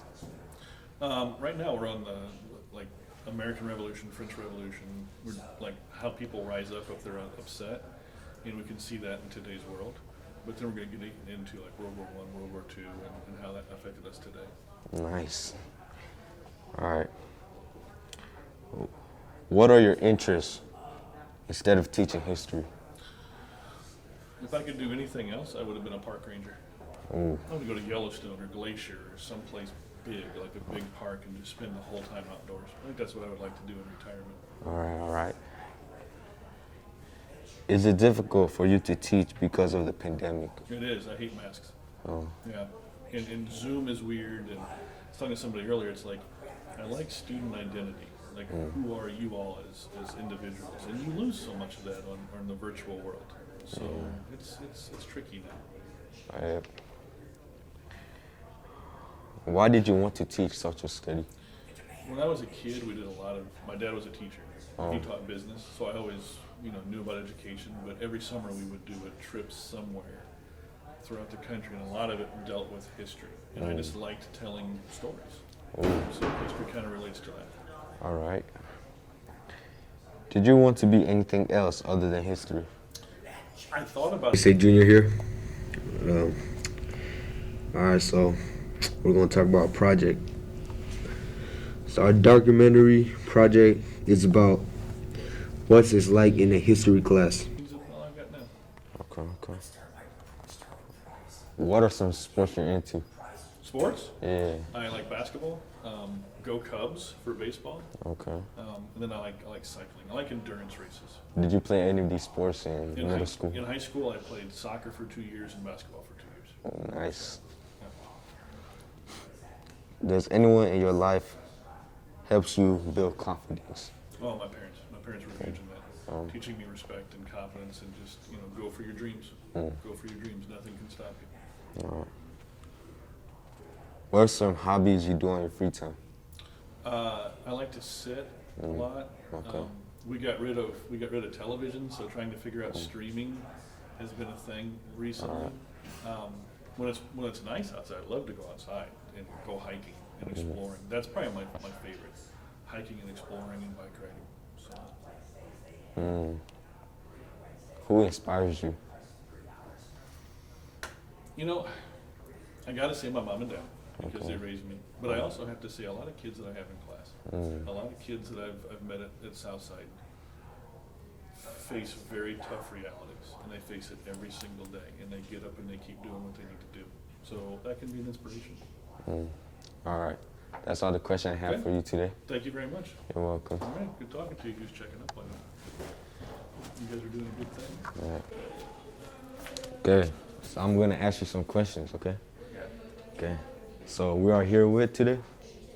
James Hughes. Okay. First question. How do you feel about this class?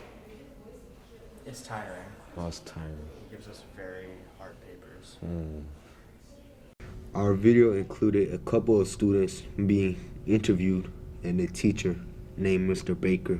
I like to draw and skateboard. Well, how long have you been playing guitar? 5 months. Oh. Very short amount of time.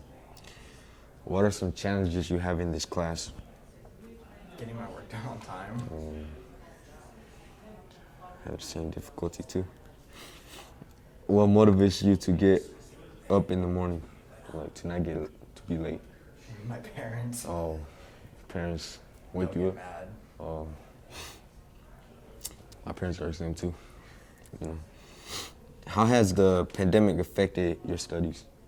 Doing everything on the computer is a lot harder than it used to be. Back then, I thought doing it all on the computer would be better, but it's not better. Yeah, I felt the same thing too. Is it difficult for you to be virtual on your days home? Yeah, it's easier to learn in class. Do you not concentrate at home? No. Okay. What are your opinions toward atmosphere? While filming in his class, we got to see what kind of teacher he is. But also, people tend to get mad throughout the day, depending on what happens. Yeah. For me, this whole building was just quiet. That's true. Yeah. Do you do any after-school activities or club? No, I wanted to, but I have a lot of stuff to do after school, so I don't have the time. All right. What are your goals this semester?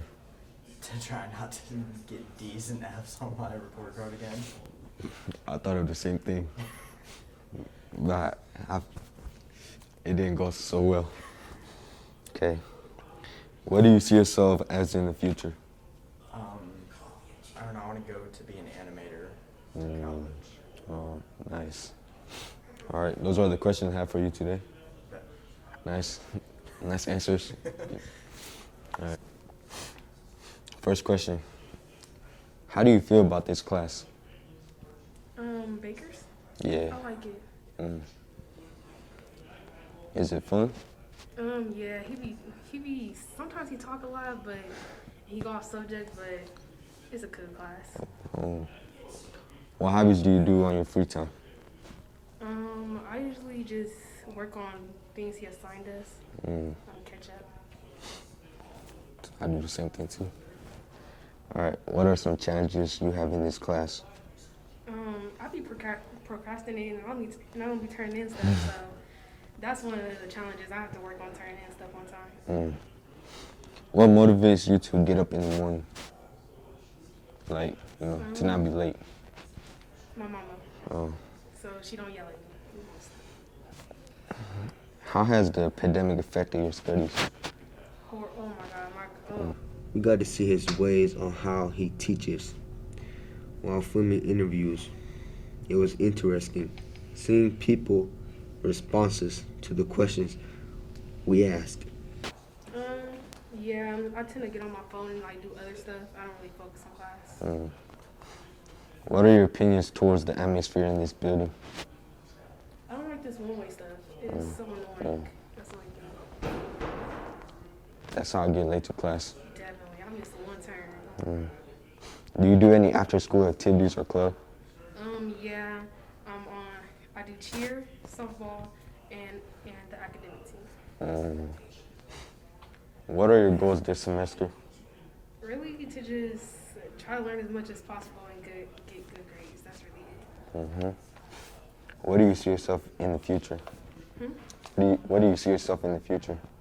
Where? Yeah, how do you see yourself in the future? Just successful, I guess. Nice. All right, that's all the questions I have for you today. Right, thank you. Yeah, no problem. Okay, I'm gonna ask you some questions today. All right. So we're here with Alexis Gundy. How do you feel about this class? It seems pretty cool. The whole class overall was a great environment to film at. It's friendly, but it's like different with each other. It's interesting. What hobbies do you do on your free time? I don't have free time. Busy a lot? Yeah, I'm a junior in college. There's no such thing as free time. Junior, wow. What are some challenges you have in this class? Or in your class, college? In my classes, I'm a slow reader, and I have 4 history classes, so it's a lot of reading, which is why I don't have free time, because I'm reading all day and night. Yeah, I don't like reading at all. Oh, that's unfortunate. Yeah. What motivates you to get up in the morning? Well, this morning it was the snow, and the fact that I really like my teacher, and he would have been angry at me if I didn't. We also adjusted to the equipment pretty well. It affected your studies. Typically it really hasn't affected my studies, but when we've been online, again, it hasn't really affected my studies, but it has affected my focus during classes. Is it difficult for you to be virtual on your days home? Yeah, it is. I don't focus as well when I'm listening, and I get distracted, so yeah, I don't get as much out of class. What are your opinions toward the atmosphere in your building, school building? Overall, it's really good. Most people are super friendly. Do you do any after-school activities or club? Not this semester. Typically, I'm part of a dance group, but I have too much homework this semester. What are your goals this semester? Actually, my RA had us write 3 goals. My first one was don't die. My second one is drink enough water, and my third is find a third goal. Yeah, the first goal is kind of, wow. But what do you see yourself as in the future? How do you see yourself? What do you mean by that question? Like, in the future, what are you going to be? Oh, I want to be a history teacher, and I want to do so overseas. I want to work in like a third world country. All right, so that's the question I have for you today. Thank you for the answers to my questions. Very welcome. Yep. We're out.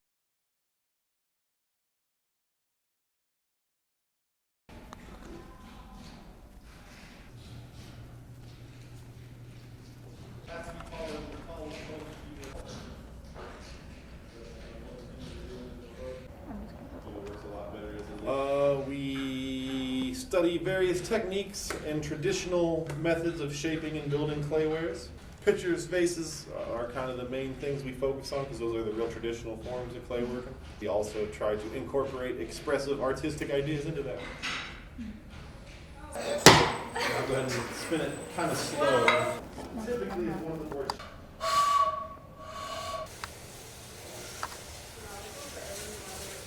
Is this your first time taking pottery? Yes. What you're doing? Yes, I enjoy pottery a lot. Use this canvas table and just kind of. Do you enjoy pottery? Yeah, bro. And why? So, yeah, it's messy, but it's easy to clean up. So. And this is the preview of a show. How much equipment is in these? A lot. I mean, we have sound equipment, lighting. Performing the show, we have saws and hammers and battery-operated drill guns to put the set together. So there's lots. There's a lot of stuff. Normally, how long is this show? Like, how long is it take? As far as the performance, this particular one is about an hour 45, hour and a half, hour 45. It's not very long. So. Is there any charge costume? Well, we sort of, I'll take a look, I know what I want.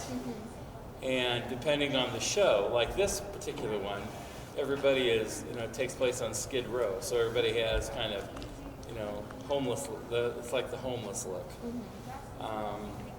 for most of the ensemble. Then the principal characters, they have a little more, nicer clothes. So yeah. What is the show mainly about? It's about a man-eating plant who wants to take over the world. And there's also a love story in there. All right, thank you. Are you guys excited for this show? Yeah. What is you guys do?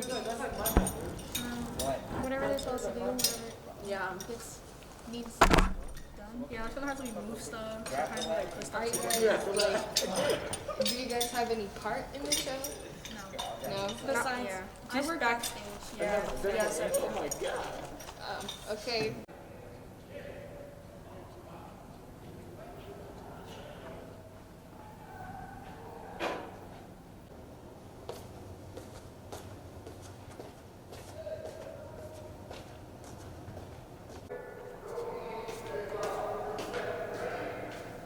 This clip right here is the players playing Batman.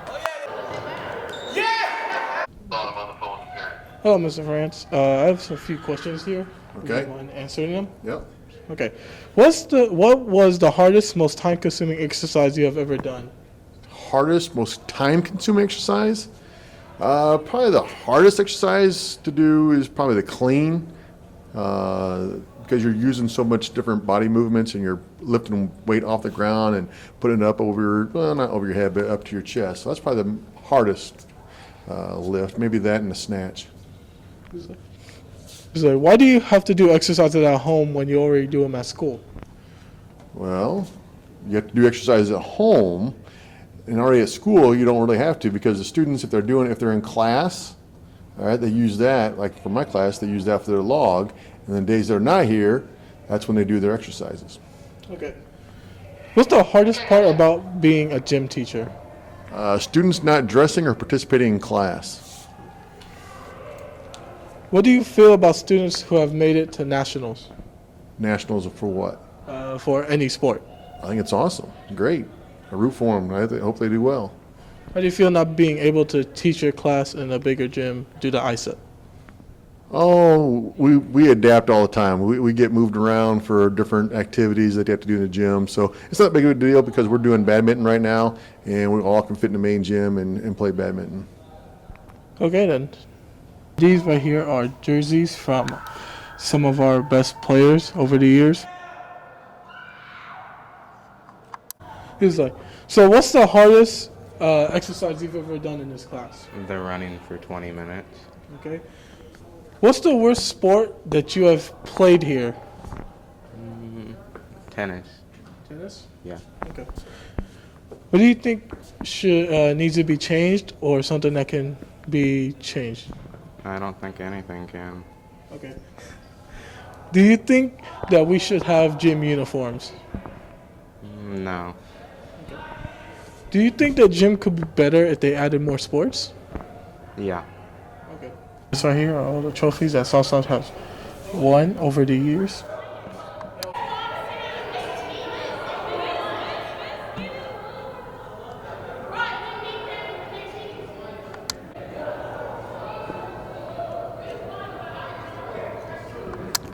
This is Telia. She's a 3-year-old toddler who is very smart, energetic, and sweet when she wants to be. She enjoys playing with her toys, watching YouTube videos on her iPad, singing, dancing, and playing with her siblings. My relationship with my sister is great. We're best friends, and she can be a little mean sometimes, but she is a good friend. We like to play scary games, watch videos together, and fight with each other. Her comedy personality and how she acts funny. One word to describe Telia, I'd say personality. She is full of personality. Telia is smart, she's funny, she has manners, she can give you a little bit of attitude. I mean, she's the whole package in one. It keeps us on our toes. She keeps us busy here around the house.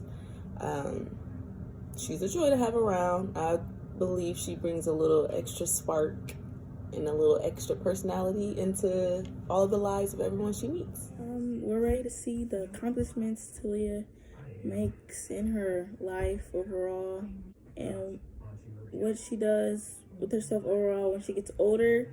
So ready to see her grow up, and continue watching her grow up and see what she becomes as a person, and yeah.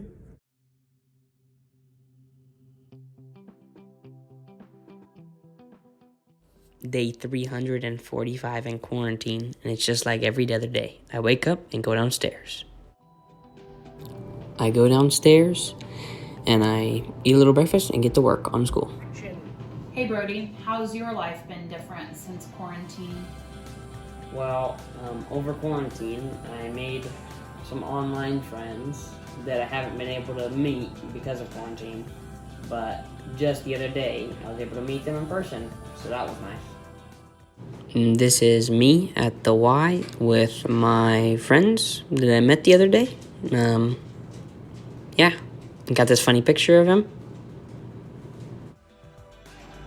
This is the plant rack, and this is my mom. Hi, Mom. How has your life been different over quarantine? My life has been very different because of quarantine. Most significantly is I haven't been able to see live music since the global pandemic. My last show was February 7th of 2020, and that's really disappointing to not be able to see live music. This is my mom reminiscing of the old days when she was able to go to concerts. Sometimes I think she loves them more than me.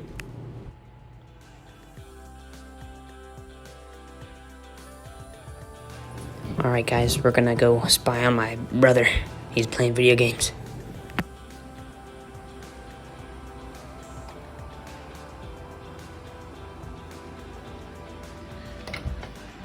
Dude, get out of here. What are you doing? Hey Sagan, thanks for stopping by. We are wondering how the quarantine has affected your daily life. Quite honestly, the quarantine hasn't affected it one tiny bit. All I do is sit at home and play video games anyways. This is my dog, Abby. These are my cats, Bean and Donut. Got some snow these past couple of days, and I've been stuck inside. That's it for my documentary of life in quarantine. Hi, I'm Mirari. And I'm Kailani. And today we're going to show you how to make caramel brownies in 11 easy steps. Let's get right into it.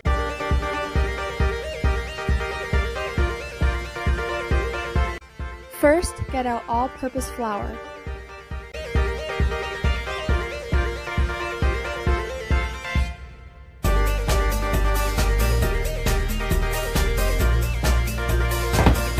Then get out semi-sweet and unsweetened chocolate. You can get soft caramel out as a bonus step too. Next, get out your sugar. Then get out your cocoa powder.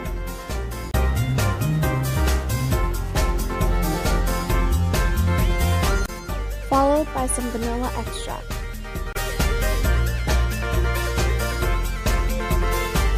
Next is table salt.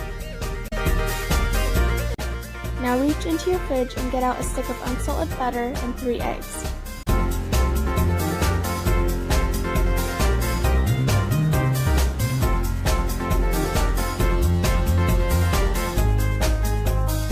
This is what everything should look like for now. Now measure out 5 ounces of semi-sweet chocolate and 2 ounces of unsweetened chocolate.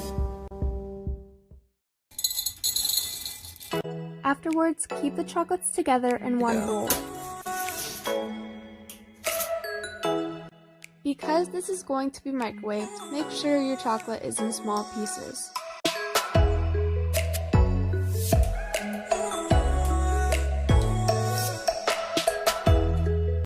Now get out a knife and cut your butter into small pieces.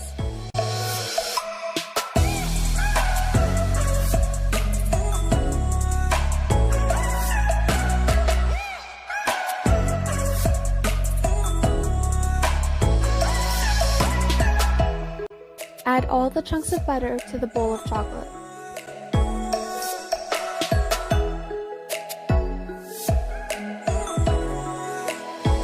Now set that to the side and measure out 3 tablespoons of cocoa powder.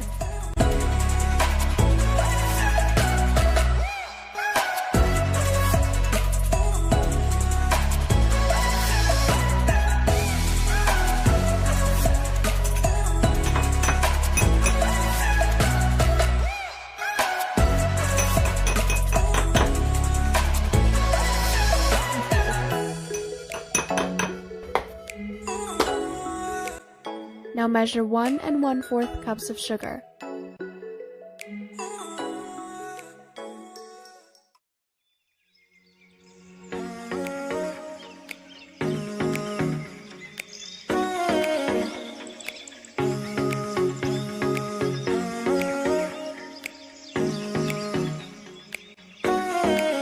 Now pour out 2 teaspoons of vanilla extract.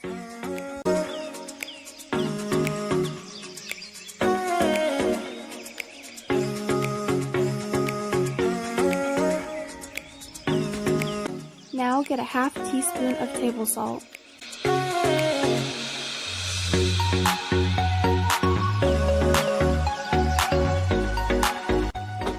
1 cup of flour.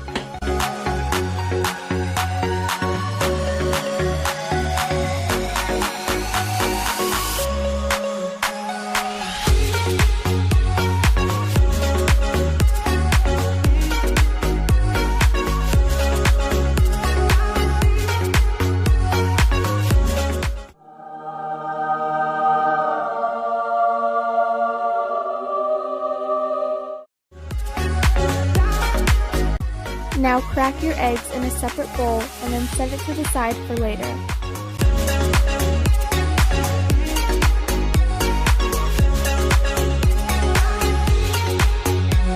Now remember, this is just a bonus step, it is not necessary. Take out your caramel and cut it up into small pieces until you have roughly half a cup.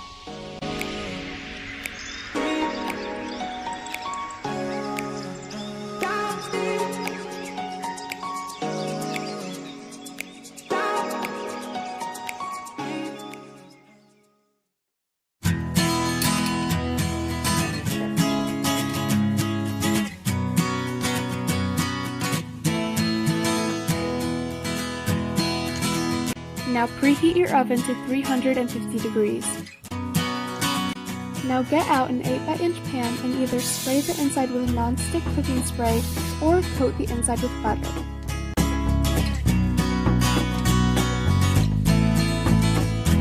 Get the bowl of chocolate and butter and put it in the microwave for 30 seconds. Then remove the bowl and mix it with a spoon.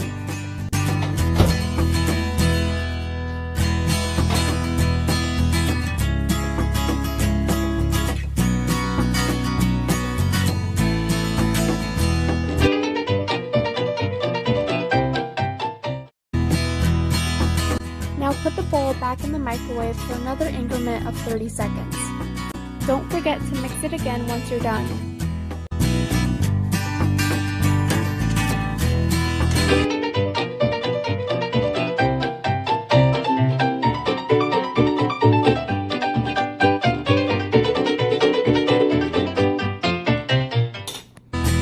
Now continue microwaving and mixing the bowl for increments of 10 seconds until smooth.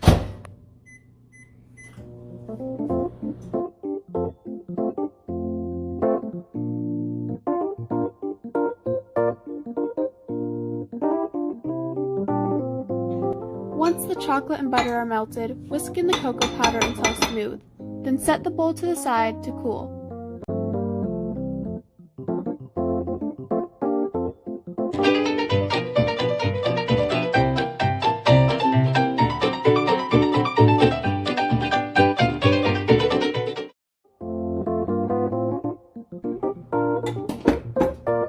Now grab your eggs and whisk in the sugar, vanilla, and salt until fully combined.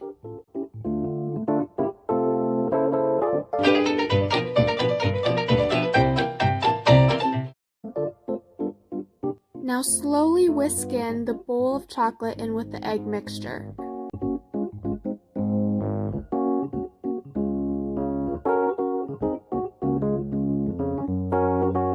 Now mix until fully combined.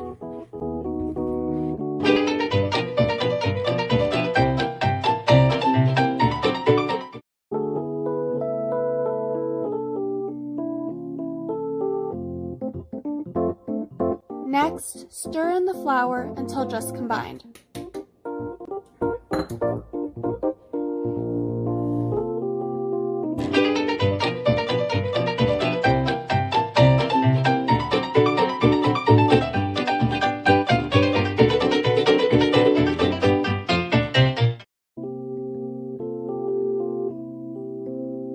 Now, if you did the bonus step, here is where you're going to add in your caramel.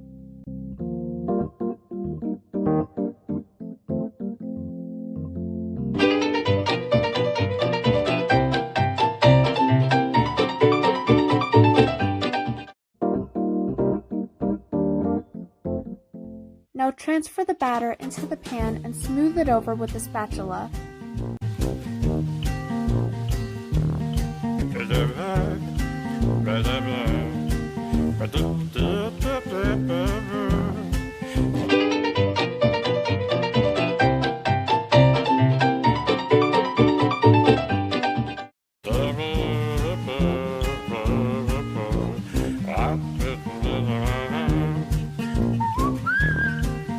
Once the oven is done preheating, place the pan inside for 35 minutes. After the 35 minutes, check the center of the brownies with a toothpick. If it comes out with a few crumbs, then take the brownies out to cool. If not, leave the brownies in the oven for 2-minute increments until done.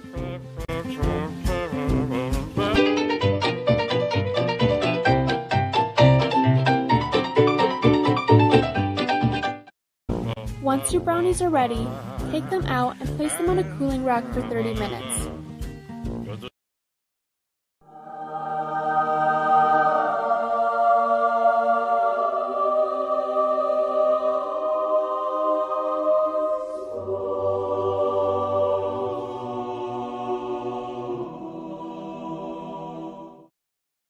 Once the brownies are cool, cut them with a butter knife and serve.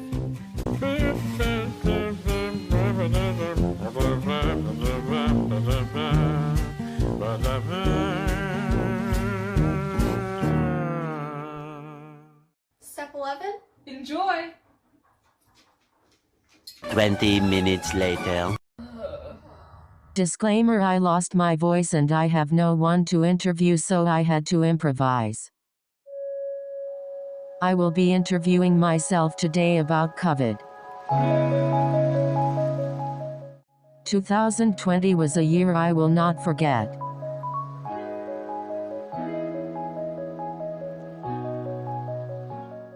Before 2020 and COVID, I had fun and went out.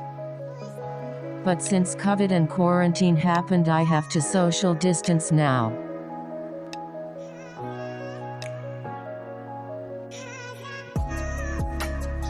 My life has changed a lot because of this. I have picked up a lot of hobbies along the way.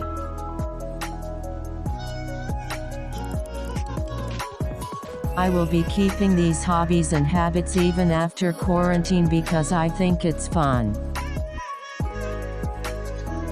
Also, because of COVID, we had to social distance. Therefore, virtual learning was now an option. And you have to social distance in the school building.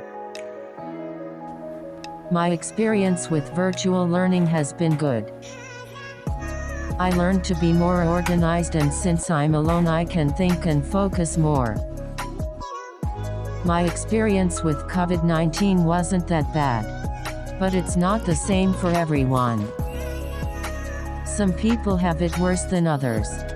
I am some of the few that had not gotten COVID yet, so therefore I am lucky.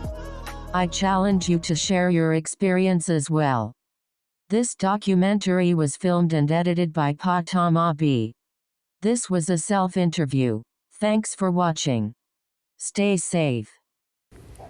This video is how to clean your room in 10 steps or more. First thing, strategize. The next thing we're going to do is pick up all the laundry. Now we're going to put the laundry in the washing machine. After the washing machine's done, we put our clothes away. Going back into the room, we're going to pick up all of the shoes. After we put the shoes away, we're going to start off by taking all the trash out. Next, take all the trash you collected and the trash box out. Now we're going to make our bed. Next, we're going to clean off all the surfaces. After you cleaned everything up, you should be done.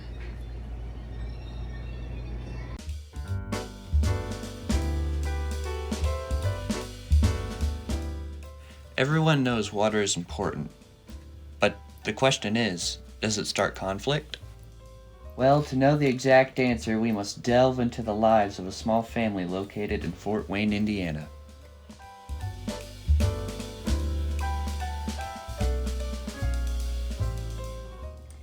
So, people don't like filling up the water, and I say people, I mean me and Dylan. We don't like filling up the water bowl simply because it's heavy, it's awkward trying to get it out of the container, and it takes like 3 minutes, which sounds like nothing once we timed it, but it feels like forever when you're filling up the water bowl with a 8-ounce cup, and I think it takes like, I don't know, 20 fills or something of that cup. So in the summertime, we don't really mind as much because we can use the hose outside, but in the wintertime, it's a pain because we have to fill it by hand, by sink, cup at a time. People don't like to fill the water bowl. Well, I personally don't like to fill it because pretty much near the end you always get your clothes wet somehow. And then if it gets really bad, you have to end up changing pretty much your whole outfit. And that just adds extra time to the chore.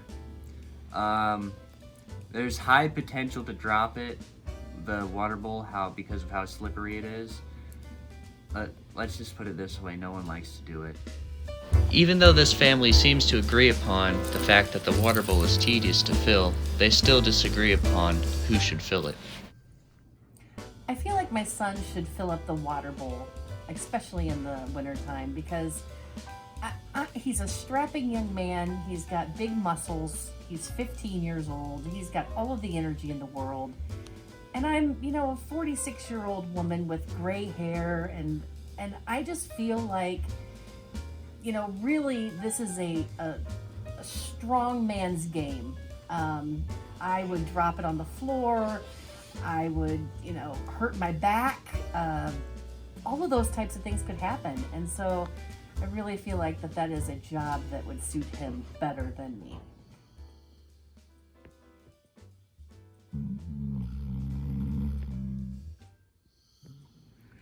I'm usually the one who fills up the water bowl, and my mother on occasion sometimes does it. But personally, I think we should probably, switch up the times we do it. So let's say one day I do it, then the next day she does it. Because I don't know if math is someone's forte, whoever is watching this, but she has a 90-pound dog and I have a 20-pound cat. And I'm just assuming that one consumes more water than the other because of their mass. Just assuming. And she tells me that she doesn't do it because she's old, but even though I've seen her do it plenty of times, and she's very much capable of doing it, and if she needs help, putting it back on the stand where it goes, then yeah, I'll do that. Even though these family members seem to disagree on who should fill the water bowl, one family member remains neutral on the situation. So I think as far as the question of filling up the pet's water bowl, I think that as a responsible pet owner, that if whoever sees it empty or close to being empty or dirty, should just take it upon themselves to go ahead and fill it up and get that done. The family hasn't come to a conclusion on who should fill the water bowl, but they still love their animals and fill it on a regular basis.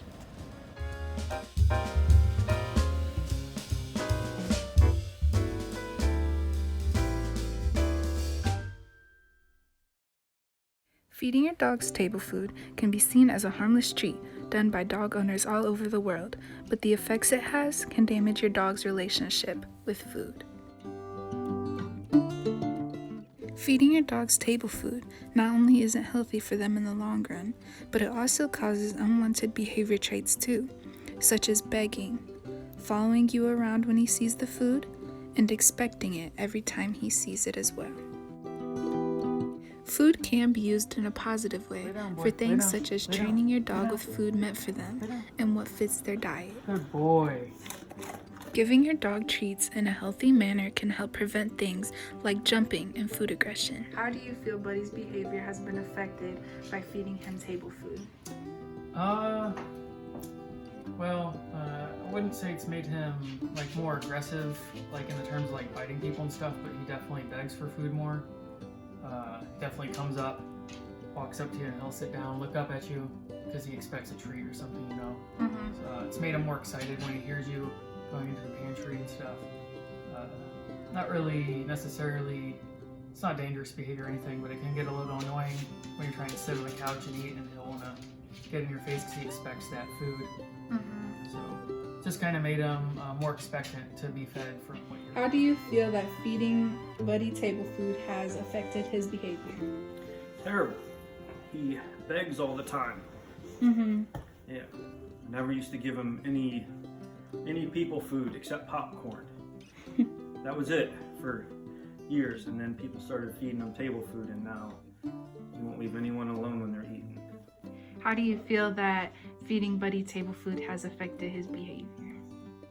Well, now when we sit down to eat, he wants to and expects to be fed the table food. He's getting a bit aggressive about it even.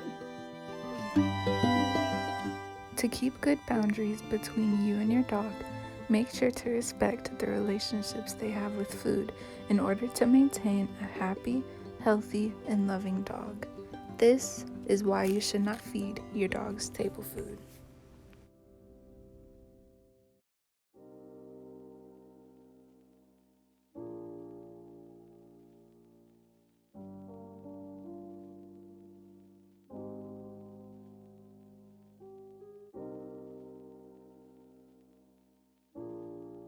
My name is Christian Guevara, and I'm here to talk to you about COVID.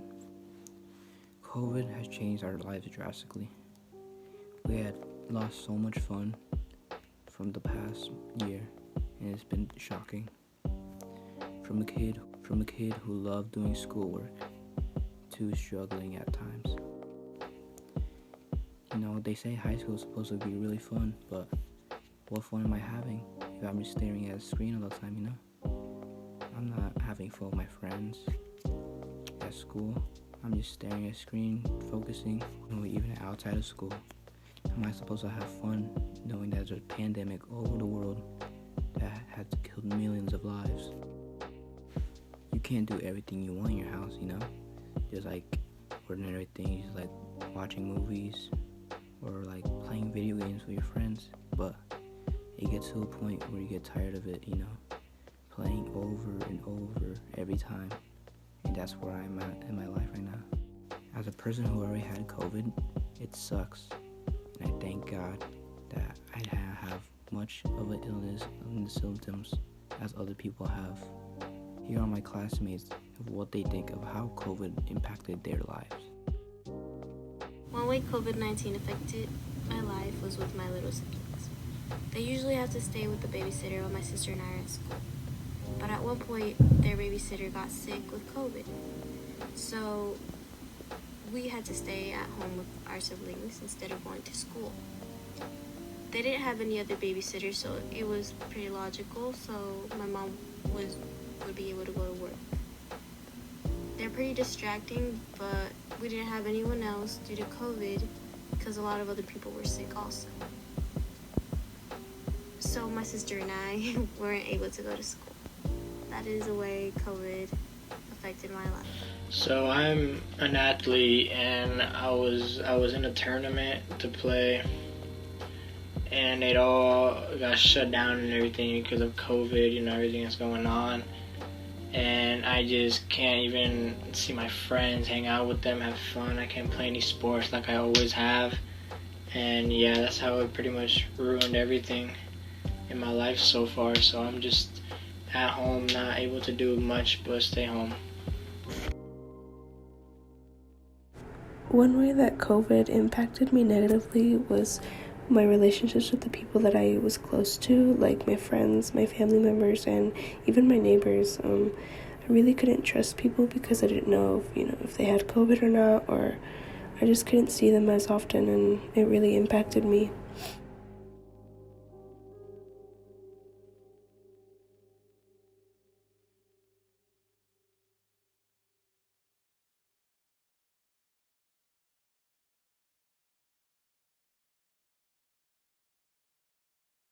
Hello guys, my name is Jesus Del Cid, and this is my documentary on the new show, WandaVision.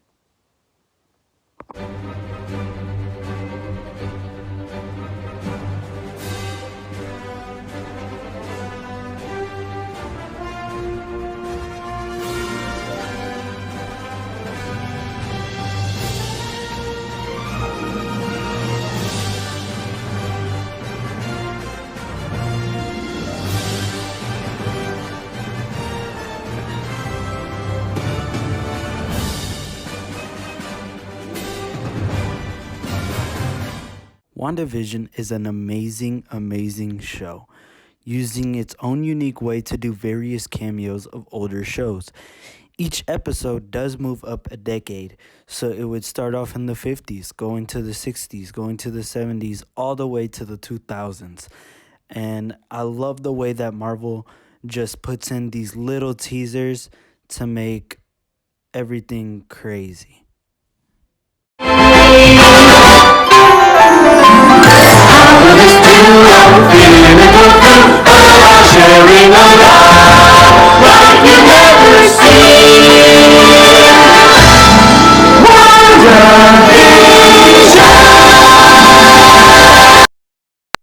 What's your opinion so far on WandaVision? Well, I really like how they created it to express the aftermath of Avengers Endgame and to explain like her grieving process. Why do you think Marvel created WandaVision the way it is? I feel like they created it that way so that they can better explain in detail how Wanda was grieving and trying to process being alone at the time.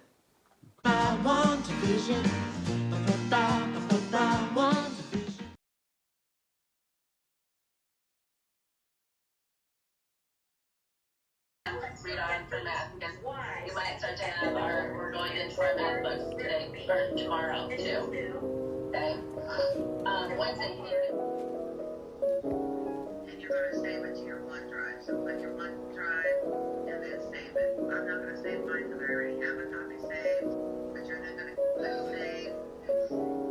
Hi, my name is Juana Vivar, and in this documentary, I'm going to be asking for the pros and cons of remote learning from an elementary student, a high school student, and a parent.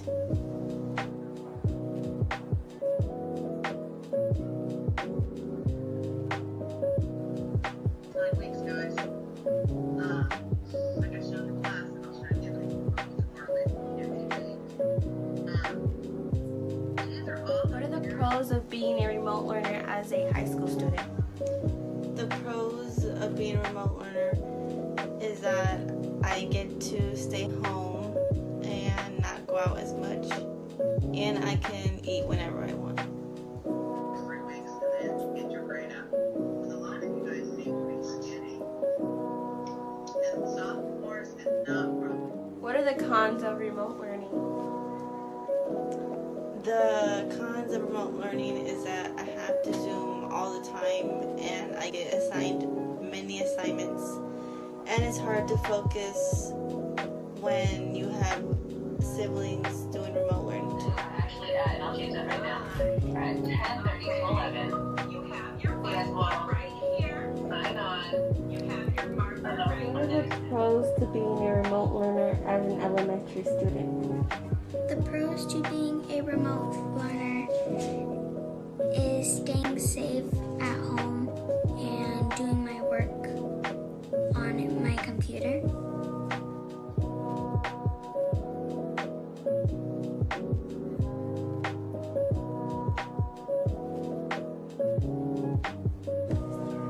I don't have to wear my uniform, and it's fun doing my work on a computer. And then we'll have our after check-in today. Are there any questions about today's Trysten? What do you do every day?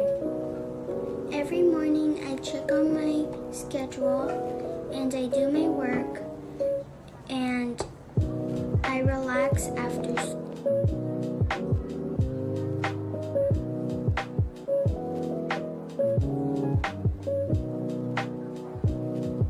What does your schedule look like every day? First, I start with my reading.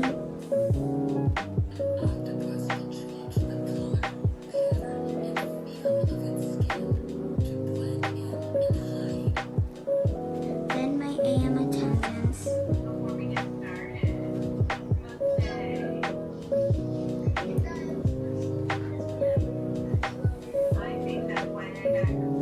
Then my morning Zoom.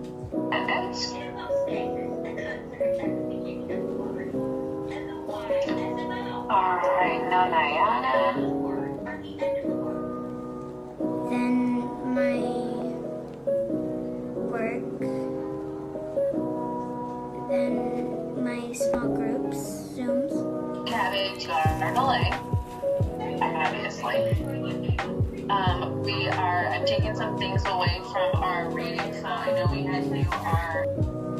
Then my social studies and science. And then my specials. One part of the brownie is the soup. So your package ends up having 2 soups in one. You might want to add that as words or something in there. And then my math Zooms and my math work. Leo's on it. Leo, find your name and just making shape. Come on now, I need to see you moving. Start making your guys' shape. I'm going to give you guys about 6 minutes to make a shape. Make a polygon. I see Leo's on it. Wait, who's on it? Adrian's on it.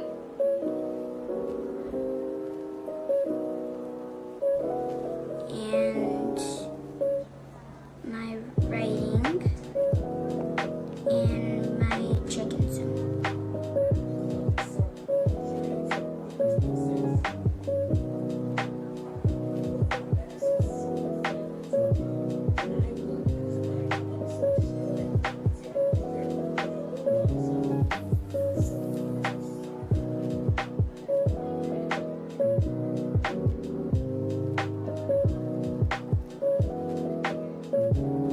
What are the cons to being a remote learner? The cons to being a remote learner is that I can't see my friends at school and play recess with them because of COVID. And I have issues with my computer sometimes. Are there any questions? Make sure you guys are reading through the whole day. I sent that to your parents. Make sure you guys are reading through the day before you guys sign on for morning shift for reading. As a parent, what is a pro to remote learning? A pro to remote learning would be having the chance to keep my kids at home during this pandemic to prevent exposing or being exposed by others. What is a con to remote learning? A con to remote learning would be the technology issues, keeping up with the schedules. Having 3 kids is kind of hard. And when there's a problem, like trying to fix it yourself or getting a hold of a teacher, when I feel like all parents are going through that who are having kids remote learning. What are the things you do to help your child? I write their schedules that they have to keep up with during their school day.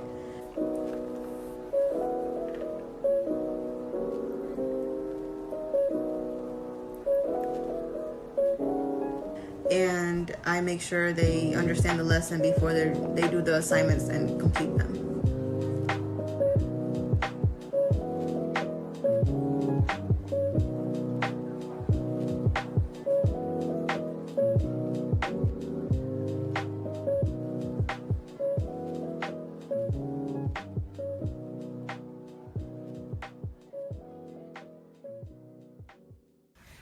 Hi. Hey. So, what's your name and who are you? My name is LaKendra Phillips, and I'm Kayla Mason's mother. Okay, and you're aware of my brisk collection/addiction, right? I am. How do you feel about all this? I don't think it's an addiction. It may just be a little phase. Okay.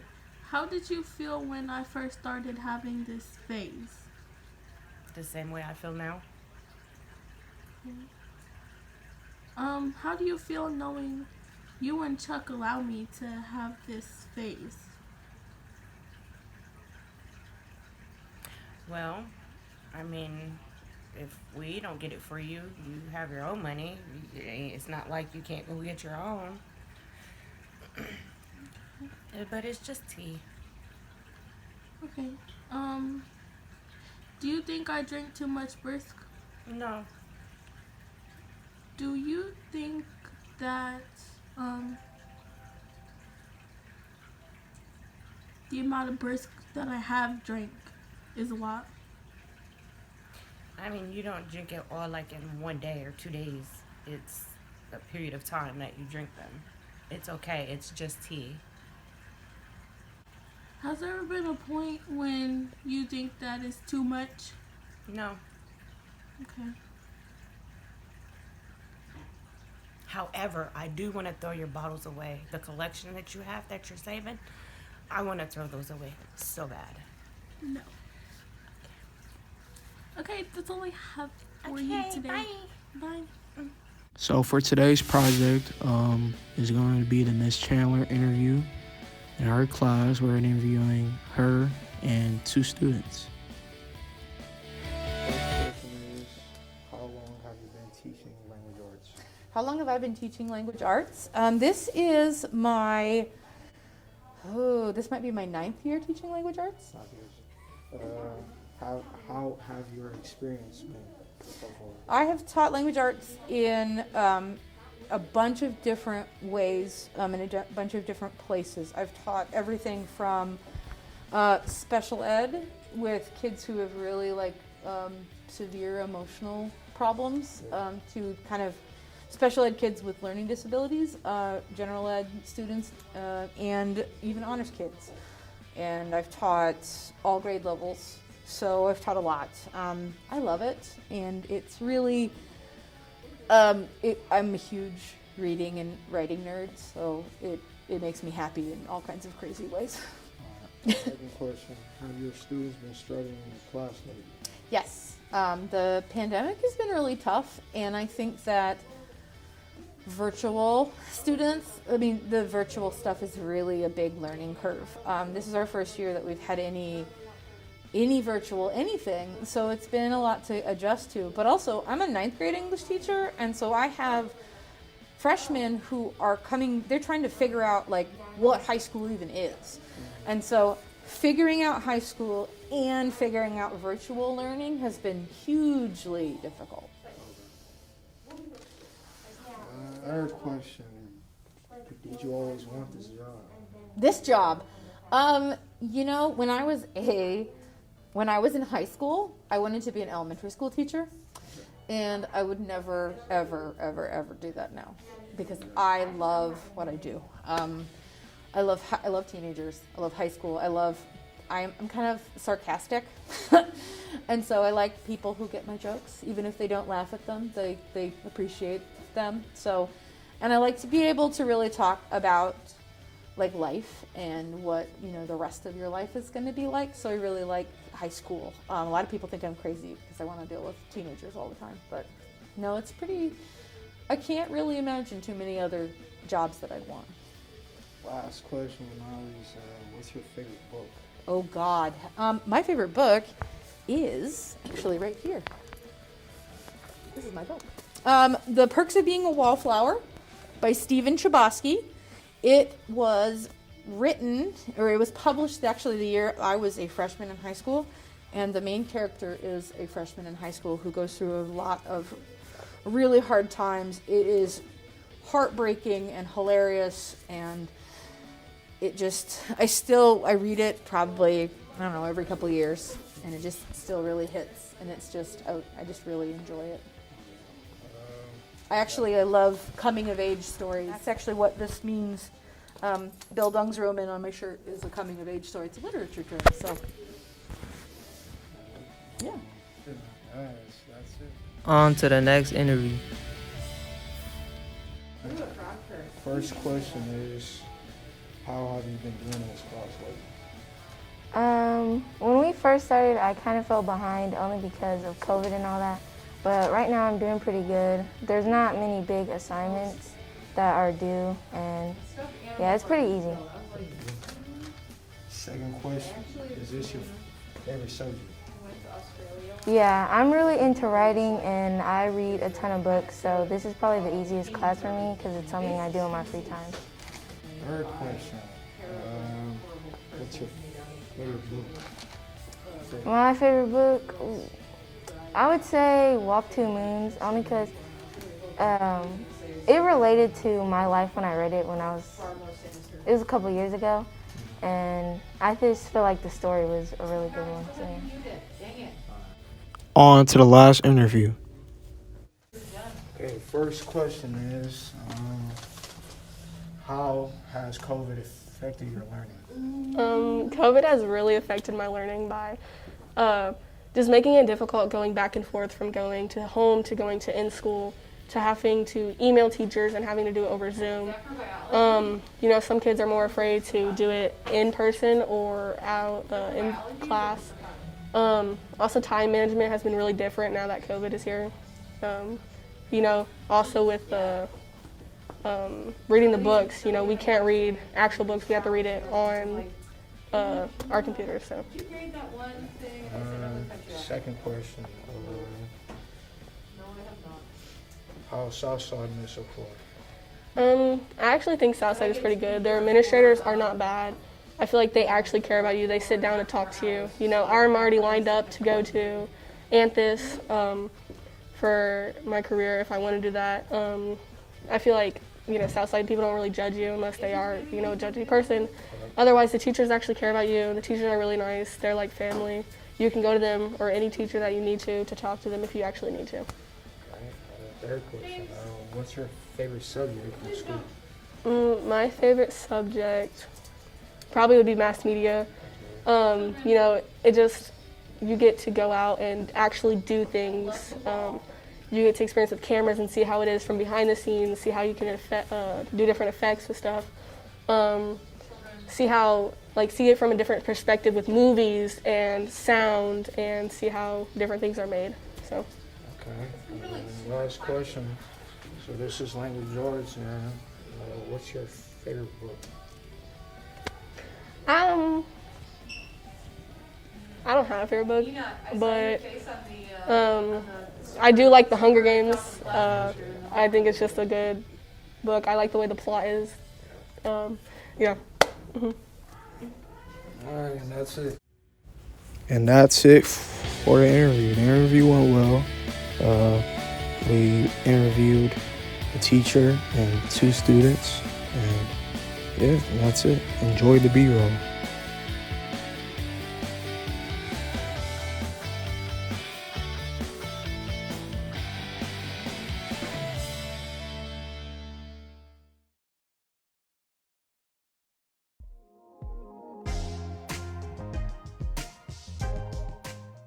Chores in the McCoy household are non-negotiable, yet we disagree a lot about them.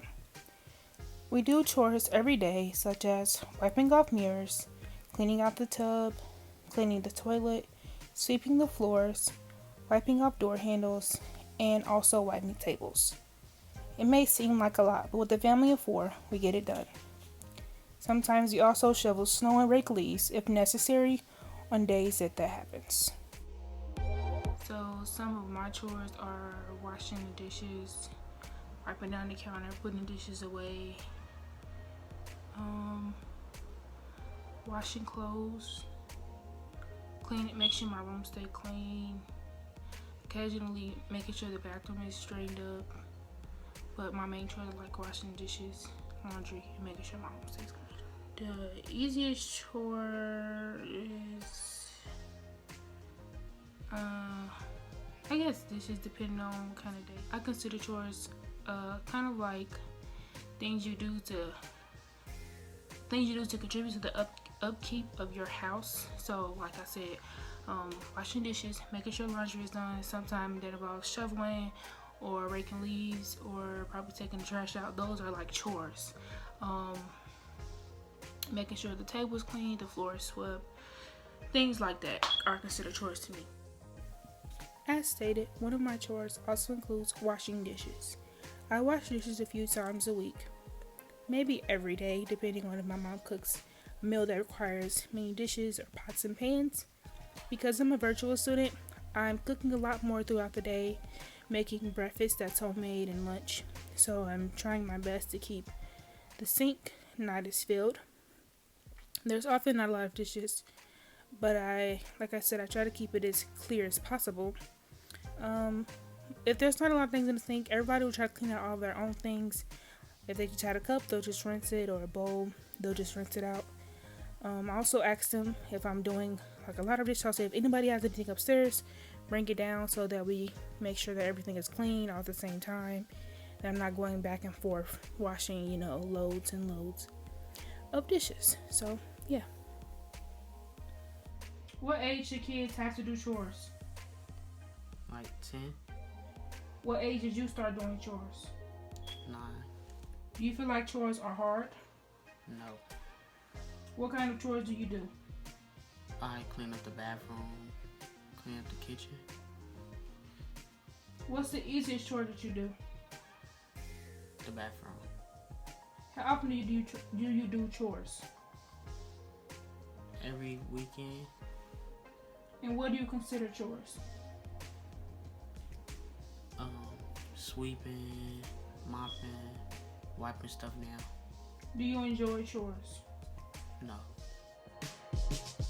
One chore everybody has, which doesn't really feel like a chore, but it's just throwing all of our clothes down the laundry chute, whatever we wore for the week. We all have our own laundry baskets, so we just empty them whenever we feel like they're kind of full. And sometimes we'll wash them right then and there, but then sometimes wait till Sundays. That's when most of our washing gets done. Okay, what age should kids have to do chores? Let's say about 12 or like about a higher age than low. Okay. Do you feel like chores are hard? Sometimes. What age did you start chores? 8. What kind of chores do you do? Sweep the stairs, mop the stairs, and clean room. What's the easiest chore you do? The stairs. How often do you do chores? Not most of the time. So like every day, every other weekend? Every other weekend. What do you consider chores? Like what are chores? Chores are, say if it was dirty, your house is dirty, and you wanted to clean your house, you clean it, and then when you're done cleaning, it gets spotless. Okay, and do you enjoy chores? Yeah. Here's our living/sitting area, which doesn't get utilized as much. But right now I'm just fluffing the pillows, making sure there's no dust on the couch, and making sure it's all clean. Nobody left anything on here. So it's pretty good. And tucking in the fabric softener sheet, which helps keep the couch nice and smelling good. Chores aren't the most agreeable topic, but me and my family try our best to keep our house clean and nice.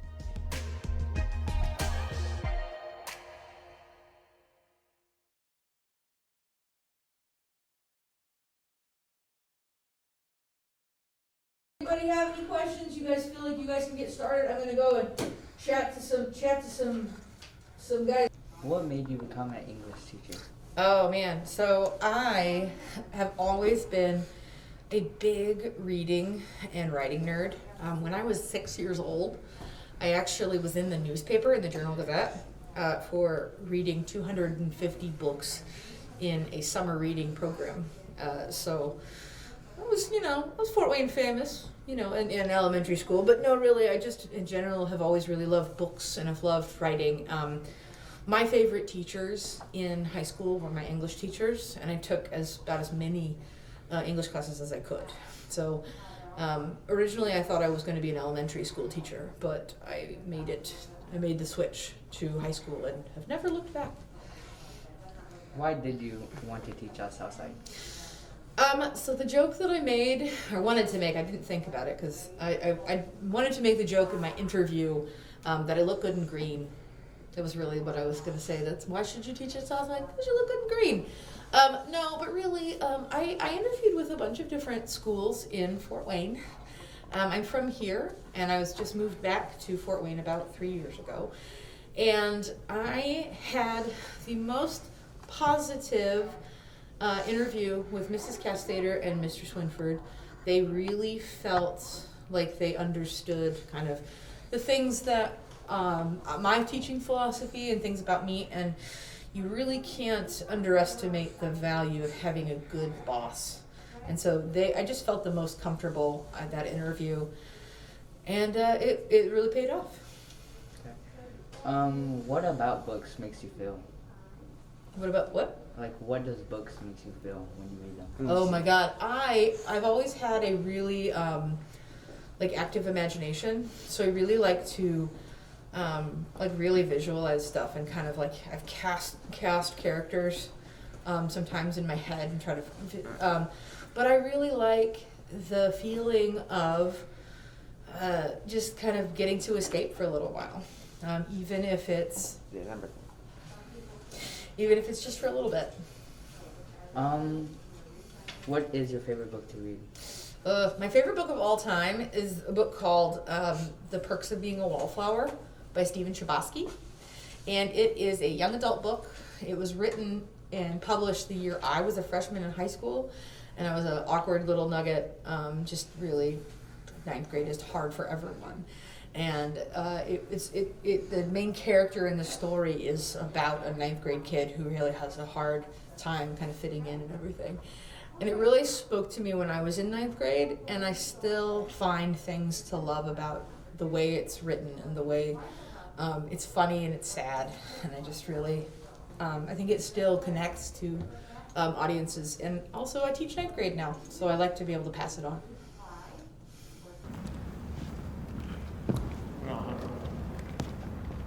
Yeah, you two. You're going to court 4. Place there, court 4. You two. Do you think gym motivates you to do workouts? A little bit. Gym is fun a little bit, so after gym, I don't know. You just feel you active after that, so you just feel like. What do you like about teaching gym? I teach about gym. Well, I get to stay active with the students. It's fun playing the activities that we play, and being active and having, wearing a t-shirt and shorts every day. So I get that. So, do you go to the gym and exercise? Do I go to the gym and exercise? Yes. No, because I have the gym here. I can exercise here with the students every period. I can go upstairs to the weight room. So there's no reason for me to spend money on an exercise place. What made you become an art teacher? I became an art teacher because I enjoyed sharing this kind of thing with people and being able to provide kids with time where they were able to be creative and not have to worry about a specific right answer. What do you like about art? I love art just because you can create anything. Like, you can create these worlds within a page and within a sculpture that wouldn't exist normally. So it could be surreal, it could be these far-off lands that nobody's ever seen before, and you get to just invent it. How does your art make you feel? I'm able to express myself. I'm able to kind of zone out from the rest of the world and kind of just, again, create that other world. About art? It's cool. The drawing part is cool. Yeah, that's it. Why do you like it? It's like... I don't necessarily love it, but it's cool. It's not that big. Do you think you're good at art? Yeah. Why is that? Because when I was a kid, I used to do it all the time. I used to draw all the time. Today I'm here with Javaris. Today we're going to be talking about your point of views on the world today. I feel like COVID-19 has drastically changed the world. It has changed the way a lot of us go to work, school, and communication and so forth. COVID-19 has created a lot of poverty around the world. I think that things possibly won't get back to normal for the next 3 to 4 years or so. Business is changing, everything is evolving due to the fact that COVID-19 is a distance virus, so it causes people can't be in a clutter anymore. So I feel like COVID-19 is going to have a huge impact on our future society. Also, I feel like population is being polluted very bad and it's causing a lot of global warming. I feel like a lot of animals are going extinct. It's causing a lot of wildfires and storms, etc. around the world. I also feel as if people should protect their habitat, and we should come together as one and just try to make the world a better place. I feel like he made a valid point about COVID-19 because it did affect the way we went to school and work. I also agree with him with pollution. I feel like if we come together, we can limit the pollution. And that is the end of my presentation.